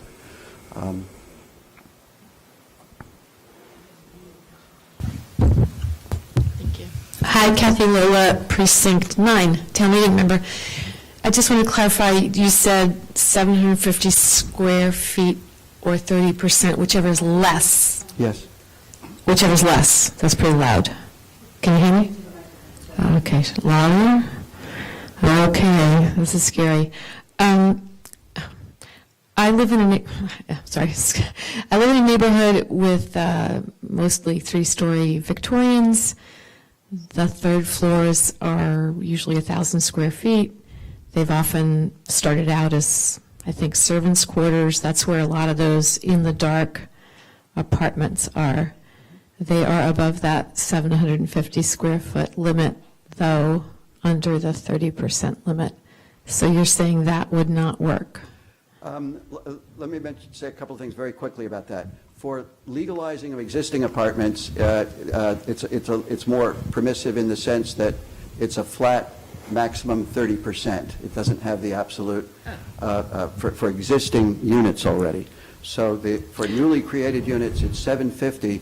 And I actually should correct something that was reported in the tab. It said that you could get a special permit for up to 950. That really wasn't correct. The only exception where you can get a special permit up to 950 is if you have a disabled family member or a person with a long-term illness that requires a live-in caregiver. So the reason for the 750, we looked at what the objections might be for this article, and there were, not surprisingly, packing with students, and large families, which it isn't intended for. And so and we were also advised not to try to regulate by number of bedrooms. So the 750 square feet, according to our HAB experts, is roughly equivalent to what you can make a decent one-bedroom apartment. But it's a challenge to make a two-bedroom apartment with that number of square feet. There's a detailed survey available of the 100-odd, all of the characteristics of the 100-odd ordinances in the Boston area. And while we're more permissive on some things, we're down at the lower end with the 750. So your question is good. Newton, for example, is 1,000 square feet. They're a little bit more towards the upper end. So Thank you. I must, if I might take 20 seconds on one other thing that I think the tab, there's a separate article that was somewhat misreported. And it's something I've been concerned about, that this could be an attraction for short-term Airbnb use, a misuse, because that's the last thing that the HAB wants. We want to create housing, and Airbnb actually removes housing. And there's a strict provision in this article. There's a 30-day distinction between short-term Airbnbs and long-term. This article requires a minimum of 6 months and a written agreement. So we think we've really pushed back hard on that objection. Are there any other questions regarding this warrant article? Regina, again? You know, and I believe I've heard you acknowledge it even tonight, there's a lot of seniors who could use the extra income and maybe the hands around the house, so they charge even less. But when they need that kind of income, they don't have the money to do the kind of background checks, the hiring lawyers for the various leases that I think I heard you say you need. Is there any idea of helping to help seniors in particular, or low-income people who happen to have a home, but that's all they got? Is there any way of giving them assistance so that they can create this accessory apartment? At this point, first of all, it doesn't actually require a lease. It could be a month-to-month, but it just has to be in writing. It could be, but I'm not sure that's a huge economic impediment. But the data on this stuff shows that there is, if I can take your question and slightly interpret it a little differently. The biggest single impediment that's reported in the surveys of these other communities are that the cost of creating the unit, the contracting to build it, whether it's within the house or adding, the numbers don't usually add up to create the kind of a return when you're going to rent it. And so we don't, and that's the main reason we don't expect there to be a large volume of these. I mean, the average in other communities is a little over 3 per year. And Newton, which has the most, and it's twice our size, has only a total of about 75 units in all. So we could look into some assistance. We could look into some assistance. The town and the HAB used to administer a low-income, a low-interest home improvement lending program for that purpose, but the administrative costs for the town to do that were very high. Roger, I'm going to abuse the chair to ask one final question. And it's a question that I remember coming up a lot in 2009. It'll probably come up again now. So I'd just like to give you a chance to answer it. And the question is basically, isn't it going to be a problem to create lots of new housing units because more people will move to Brookline, they'll have children who live in those units, our schools are crowded, our parks are crowded, and good luck getting a seat on the Green Line.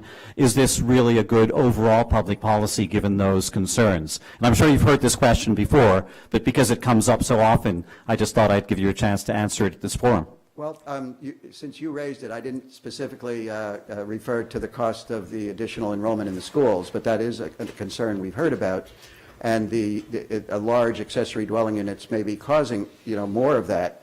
And however, arguably, since the main theme of this is for aging in place, you have many more homes, for better or worse, that seniors who are empty nesters will keep longer. They'll keep them more years, whereas the minute the home turns over, then the entire house would be more likely to have a large increase in enrollment rather than who lives in the accessory dwelling unit. There's going to be a lot of cross current of discussion that goes way beyond accessory units, which are not going to produce much population or housing.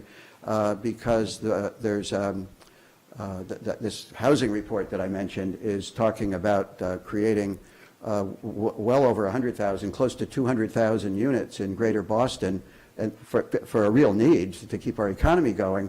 And Brookline, as part of a consortium of 15 communities, is being asked to step up and produce a lot of new housing units. And so we're going to have spirited debates about rezoning.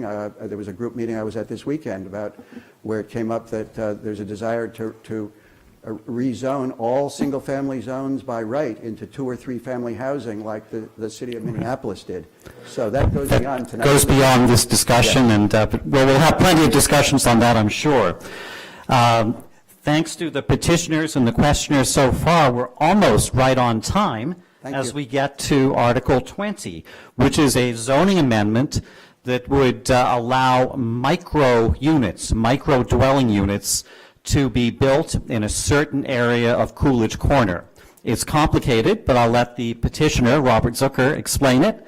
You have the floor, and I hope you can succinctly explain the details of this warrant article for those of us who aren't so familiar with micro units.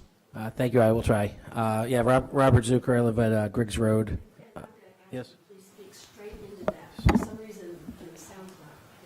Is this better? Okay. So the goal of this warrant article is to allow micro unit housing in the Coolidge Corner G1.75 zone. It is a zone with about 69 parcels that encompasses somewhere around 800,000 square feet of lot. In 2016, a micro-unit housing as defined in the current zoning bylaw is any apartment under 500 square feet. In 2016, when the Emerald Isle Overlay District was created, that's the district over by Brookline Ice and Coal, As part of their process, there was a team of, I think it was 17 members that worked on the rezoning of that. As part of that, they established a micro-unit dwelling building, or a building in which the primary use is micro-units. And they also determined that the appropriate parking requirement would be up to 0.5 parking spaces because of the size of the units and the lack of need for vehicular access for people in smaller units. In doing so, however, they actually made it not allowed in the rest of the town. That was not in the intent. It was an unintended consequence of that overlay district. And so as I was looking in Coolidge Corner and looking to do a development, I wanted to create micro units, and I was told you can't create a micro unit building under the current zoning. And I said, well, let's change that. Coolidge Corner is certainly an area that seems appropriate for micro units. There is a lot of stores in Coolidge Corner, and one of the benefits of micro units is that the inhabitants will be living there and will likely be people who have that want to shop there and increase the demand for some of the shops in the area. The other things that are good about micro units is that people who are interested in their ecological footprint by nature are living in a lot less space and are taking up less space in the world and are able to achieve some of their goals in more green living. However, as part of that, the buildings, the market will tell the buildings to make sure you're adding amenity space in the building, so people will have small units that will be thoughtfully designed to be efficient for them, but also have them have some common spaces where they could host a gathering, watch a game, cook. There will be kitchens, but have like a dinner party or something, not just in their small apartment. Some other things that happen here, it does create some diversity in housing. Most of the new housing being built are larger units. There isn't a lot of small apartments being built in Brookline or in Coolidge Corner, and this will allow that. The Housing Advisory Board liked that it would provide choice and diversity in housing product. It also, and that was what they had talked about when I met with them, it also will help with our housing production plan. We just heard about the regional need for more units. This will provide more units and will bring more people into Coolidge Corner. What this warrant article won't do, it actually doesn't change any of the dimensional requirements within the zoning. You're allowed to, it allows a new use or a new primary use, but it doesn't actually change how high or what setbacks or what the envelope of the building can be. It will go through the same the same planning board and zoning board approval process, and so it's just allowing a different use. I think finally, I just want to point out that the planning board voted to favorable action, the select board voted favorable action, and the advisory committee also voted favorable action 18-3. There seems to be a consensus with the groups I've been meeting with that Coolidge Corner is an appropriate location for micro units, and that this is a good first step in correcting an unintended consequence. And the hope, I think, is that it will continue and other zones will be able to do this as well. Thank you very much. Speaking on the other side of this question is Jonathan Davis.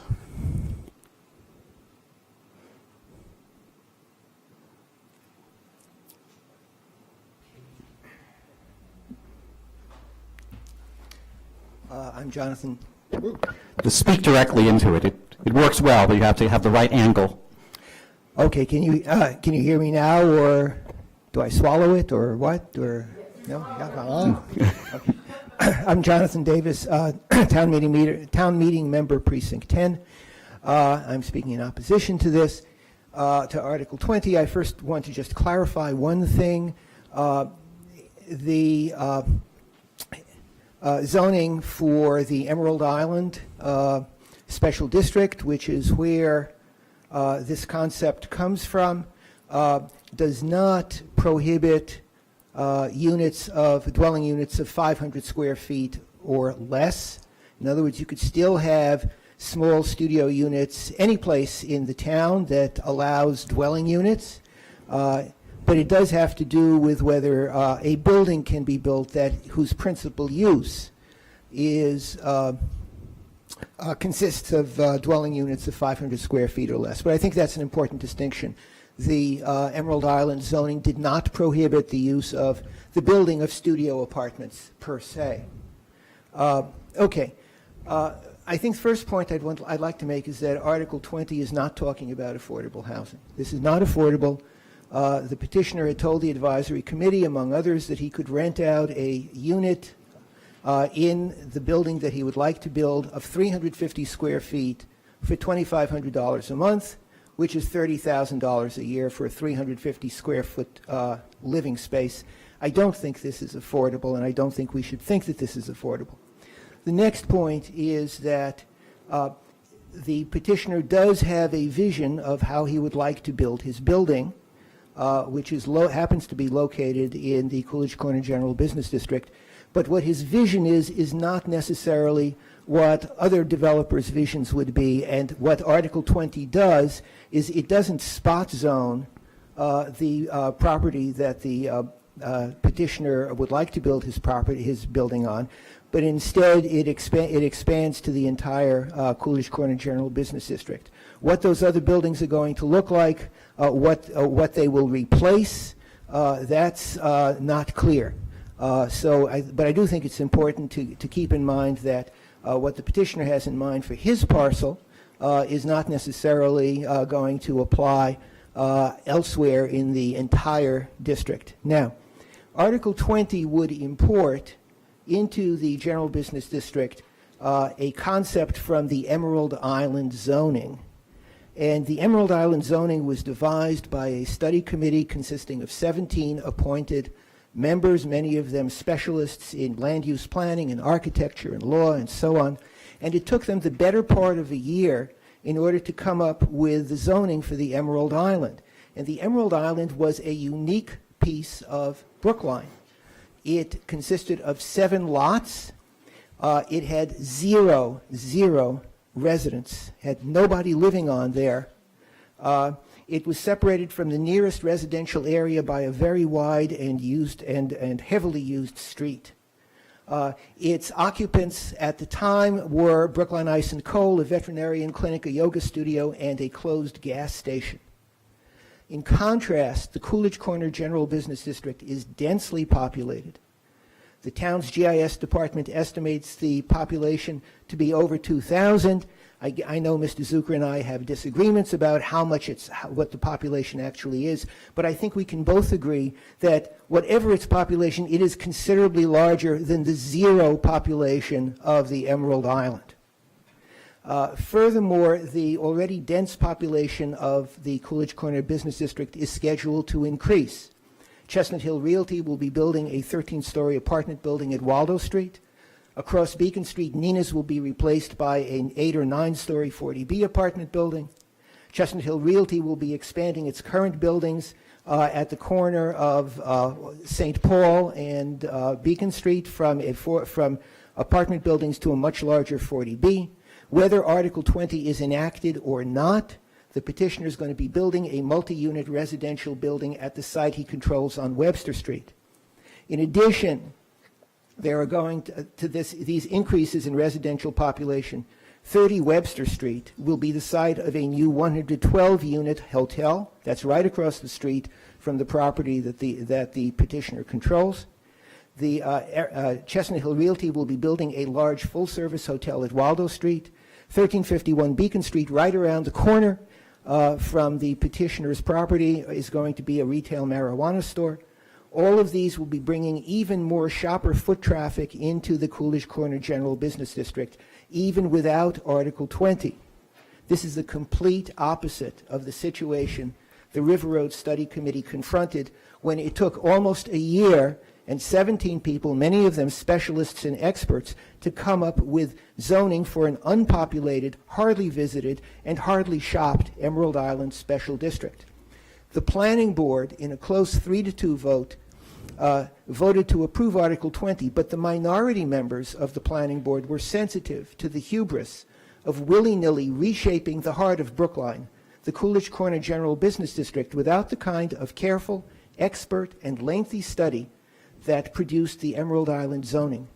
They saw, or they feared, that it could change the character of Coolidge Corner. It's interesting if this concept is so terrific, and maybe it is, maybe it's not, but if it's so terrific, then why is it not being proposed for less well-favored business districts, like, for example, Washington Square, or perhaps down at St. Mary's? Are you getting close to a conclusion, Mr. Davis? I am getting close to a conclusion. The short answer, I think, is, my conclusion really is that I think this is a very poor way of making zoning policy. It's the complete opposite of the thoughtful and careful and deliberate way that zoning for the Emerald Island Special District was created. And that zoning was designed specifically for the unique conditions of the Emerald Island. Thank you.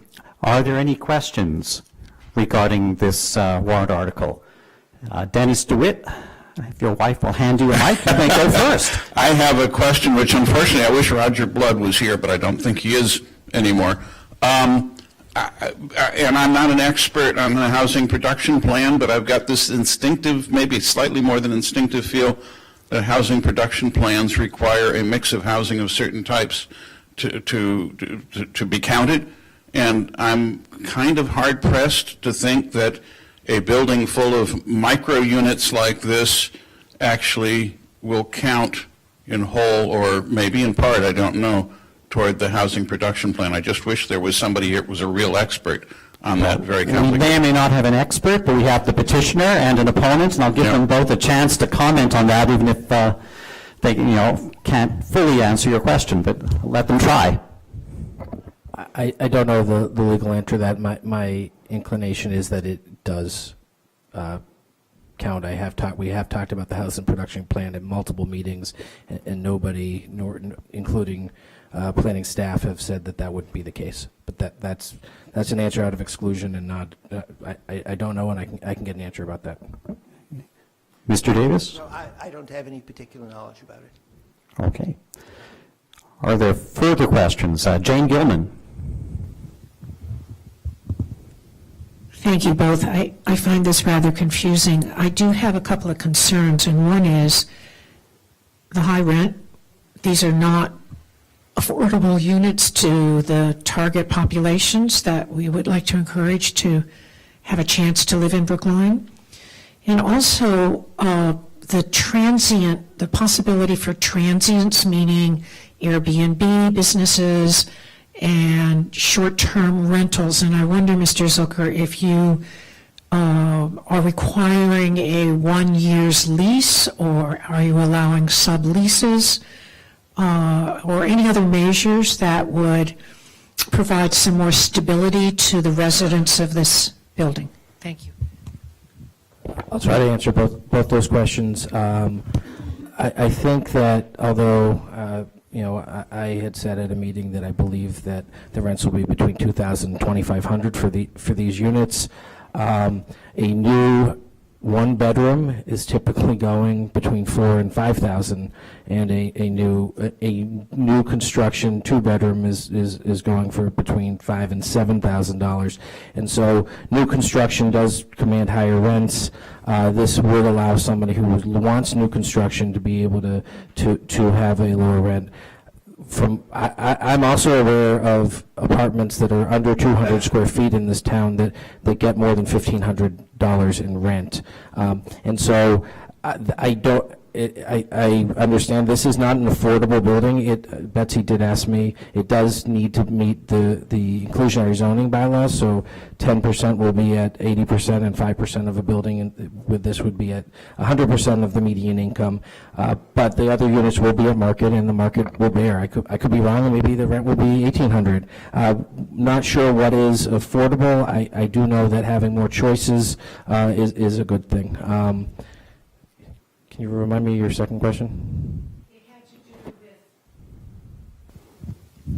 Thank you. It had to do with, I recall you asking about whether these would be short-term rentals, possibility, transient use. with requiring, that's right, with whether or not people would sign a one-year lease and whether or not they could sublet.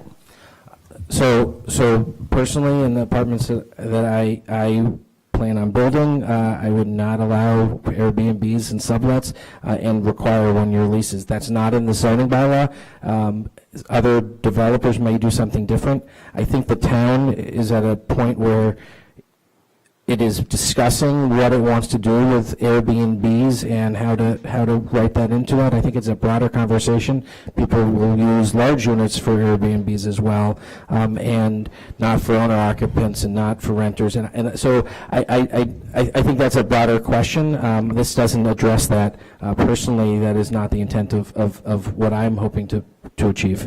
But Mr. Davis, do you have a brief comment? I realize that was mainly for the petitioner to explain, but your views are welcome. Okay, I think this actually points out one of the problems with Article 20. Mr. Zucker may be perfectly able and resolved that he is going to have one-year leases, and he's not going to permit subletting, and he's not going to allow Airbnb types of operations to arise. But this article applies to the entire Coolidge Corner General Business District, all 69 plus or minus parcels. And we don't know. And the article doesn't restrict, has no restrictions in terms of length of lease or no subletting and so on. That is really one of the problems. If there could be spot zoning in Brookline and for this particular parcel, well, maybe it would make some sense, but we can't do spot zoning. And the next, what happens is that this applies to the entire district. Thank you. I think we have time for one question before we move on to the next article. And Mr. Conquest. Mr. Zucker, can you further define, because you used it twice, diversity? What do you mean by diversity? I'm referring to diversity in the housing stock. Most of our housing stock are larger units. Most of what's being built is is larger and therefore also more expensive. And the belief is that to be able to build smaller apartments will add a new type of housing type to the town that will have diversity of choice. So I'm talking about diversity in housing stock.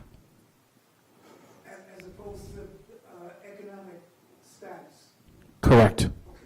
Sorry for any confusion. Thank you. I think it's time to move on to the next and final article for this evening.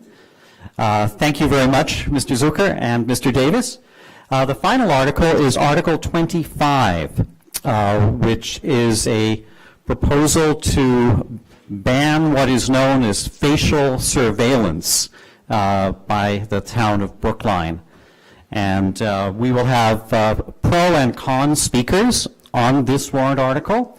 Speaking in favor will be the petitioner, Amy Hummel, and in opposition, Officer Casey Hatchett. Amy, you have the floor. If it takes you 5 minutes to explain, that would be great. Okay, that'll be what I shoot for. I haven't timed this, so we'll see. So thank you, Mr. Moderator. My name is Amy Hummel, Town Meeting Member Precinct 12, and the petitioner of this warrant, Article 25. So I want to start out by saying that the Select Board heard this particular article last night. They are the police commissioners for the town, and they unanimously voted to support the article as amended on page 25-11 of the combined report. So that is the current state of affairs. of the article. For the Warrant article, my intention was always to prevent Brookline from using face recognition technology to identify people as they move through town or in spaces like our schools and the library. Face surveillance technology layered on top of surveillance cameras or used retroactively on photos or stored feed enables pervasive, automated tracking of people, their habits, associations, and movements through time. And we shouldn't use it for that reason. We have 246 town cameras. That excludes any and all police cameras, and it excludes any shared private footage town officials might gather. So our ability to capture footage is extensive. You apply face surveillance technology to that, and it just supercharges it in all the worst ways. It perpetuates racism. Its highest false positives impact minorities, particularly people of color, in addition to women and children. The face, and that's often in the news around just how bad some of the versions of the software can be. Face surveillance is a concern of many immigrant communities. We are supposed to be a safe haven community. And face surveillance also chills free speech, freedom of association. It enables warrantless searches. I was at some of the testimony on Beacon Hill a few weeks ago as Senator Cream's similar article, this Press for Pause moratorium at the state level, began hearings, and the League of Women Voters speaker or panelist there had said, if you're not willing to pass a law now that would enable any town official to just compel you to identify who you are, take your ID out of your pocket, then you're not ready for face surveillance, because that's what it does, unbeknownst to people. And it also calls upon and uses information of databases compiled of innocent individuals collected without their knowledge or consent. It is heavily financed and marketed by the private sector, despite these problems, and it is entirely unregulated by state or federal law. So we should keep this horse or this beast in the barn until we decide how big the fence outside ought to be. We don't have the technology now. We don't use the technology now. We have a unique opportunity to get out in front of this important issue, not worrying about how it might be used in time, just pressing the pause. As I mentioned, Senator Cream has proposed a moratorium at the state level. This is our version to that. Hers is actually a little more stringent than the one that the one that's now proposed before the town meeting. And we can modify the bylaw later if we like. We amend bylaws all the time in town meetings. So if at some point in the future, when there are laws in place that make sense to use this technology in very specific and carved out ways, we'll have the opportunity to do that if we choose. What we should not do is delegate how we use it, the use of face surveillance, to law enforcement, which is what happens if we either do nothing, if we send the warrant article to a committee, because that's the same as just talking about it and actually not doing anything in the meantime, or we support the surveillance technology police use amendment, which I believe you'll hear Officer Hatchett speak about. I'm on that committee as well, the Surveillance Technology and Military Type Equipment Committee, and I voted against the amendment. But it turns the warrant article on its head.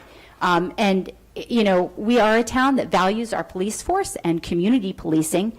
Face surveillance is the opposite of community policing. But regardless, no free society or community lets law enforcement dictate law. That's not what free societies do. This technology needs guardrails, and the issues surrounding this, the perils of the face surveillance, are in the news weekly, if not daily. If there is any good use for the technology, again, it should be when other higher level laws are in place and we have a robust public discussion. We should not bumble into this. So instead of the amendment, which is why I'm opposed to it, is instead of becoming a proactive local government and a progressive one, standing for racial justice, immigrant communities, privacy, and free speech, it does the opposite. And we could actually be the first community to affirmatively allow a broad use, because the language, it says narrow and specific, but that's meaningless. There are no definitions there. There's nothing that's narrow and specific about it. You could drive a truck through it. It lets the police essentially decide how they're going to use it and then report to the select board 30 days later. It's not a public reporting, and it's long after the fact. So there's no real control there. It's an illusion. And it doesn't provide for, and it actually may encourage use as well to help build a case for broader use later, because they do want to be able to use the technology. And again, she'll speak to that. I made changes and clarifications to the original bylaws, as the select board had asked me to, working with the chief and listening to concerns on the surveillance committee. In its current state, the bylaw does not prevent police from collecting evidence, acting on any warrant, cooperating with other law enforcement agencies. They can do all of that.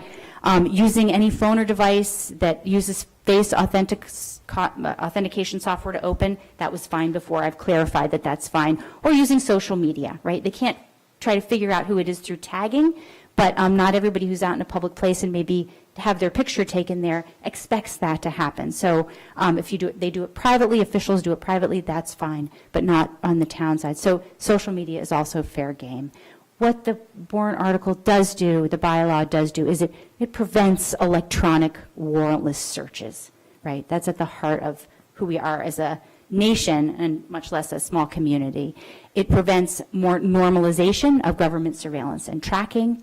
It promotes racial justice. It protects immigrant communities' privacy and free speech. Sometimes we talk about giving up privacy to get security. I think in many times we do that out of fear, not actually because we want the security. We think that's a false choice oftentimes. And in fact, for some people, privacy is security, right? So there is a tipping point, and I think we need to be more mindful of that these days with technology. I'm almost done. I don't know how my timing is doing. And it also encourages trust of local government, and that includes public safety, the libraries, and the schools. So, one other thing I'll finish is with some of the inspiring testimony I listened to at on the State Hill. There was also one professor there who was a sociology professor locally, and he used to work for DHS as well. And he was speaking in favor of banning the technology.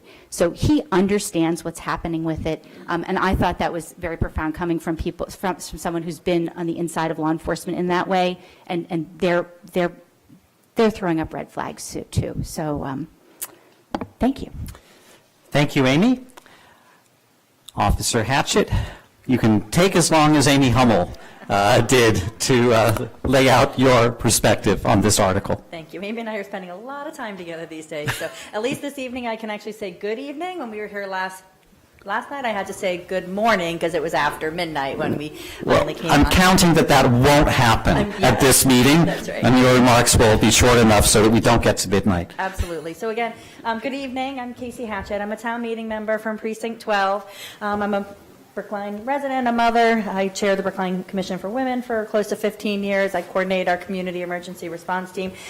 Two of our volunteers are right in this room. I say that so that you look at me beyond just the uniform I'm wearing this evening. I am a Brookline Police Sergeant assigned to the Community Services Division. I was at a meeting downstairs with the Diversity Committee. Did not have time to go home and change before coming up. I'm also a member of the Surveillance Technology and Military Type Equipment Study Committee, which I think gets the award for the longest committee title in Brookline. And I'm speaking tonight on behalf of that committee in a majority vote in favor of a recommended amendment to Warrant Article 25 that I will move at town meeting. In May of 2018, town meeting voted on 3 warrant articles related to surveillance and military equipment that was moved by Scott, who's here as well. The unanimous vote by town meeting was a referral to first study by a committee appointed by the Select Board. And since this past May, our committee has been formed and consists of 5 residents, the petitioner Amy Hummel, Scott, myself, as well as 2 other members, 2 town department liaisons, and we are chaired by Select Board Chair Bernard Green.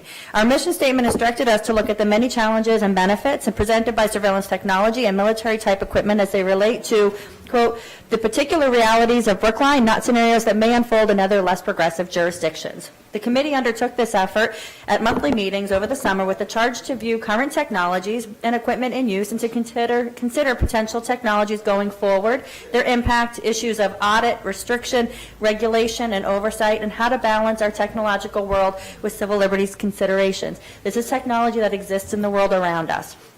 Our effort initially was fact gathering, and we learned things like the Department of Public Works has a drone, that the town of Brookline receives no military surplus equipment through the 1033 program, which I was actually surprised to learn, and also that the police department doesn't currently own or deploy facial surveillance technology and is not looking to purchase or acquire it. This warrant article is not in response to activity by the police department to actually get that equipment and start widespread facial surveillance. At our first couple of meetings, we spent time defining our scope, and it seemed that we were on a good path moving forward. The submission of this warrant article has disrupted our process, which was to really have a thoughtful and comprehensive review by our committee, as we were instructed to do by the Select Board. In reviewing the implications of this warrant article, the committee found that there was not enough time before town meeting to consider the full effect of how this ban would be in town. Not enough time to fully grasp potential uses of the technology as it stands today and in the future. Not enough time to inform ourselves and the public about the differences between widespread facial surveillance, which you've heard about, and case-specific facial recognition, and what actual applications would be banned under this warrant article.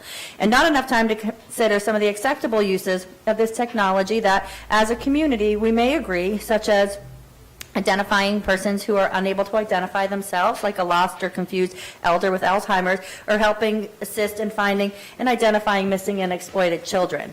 At no time during our discussions at these committee meetings or beyond has anyone spoken from the committee, from the town, or the police department in support of widespread and active facial surveillance, or in favor of ever using this technology for immigration purposes, or even acquiring the technology for our community. In our discussions, the majority of the committee did acknowledge that there are many unintended consequences of this ban, and that there was overwhelming support by the majority in creating an exception for law enforcement with oversight and reporting over the next year so that a proper review could take place.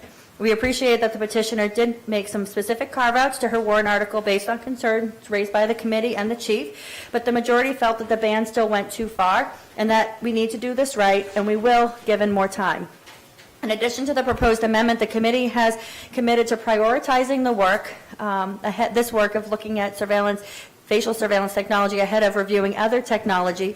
We all agreed that there was no compelling reason for our schools or non-public safety town agencies to be using this technology prior to a proper and thorough review. We supported that portion of the warrant article.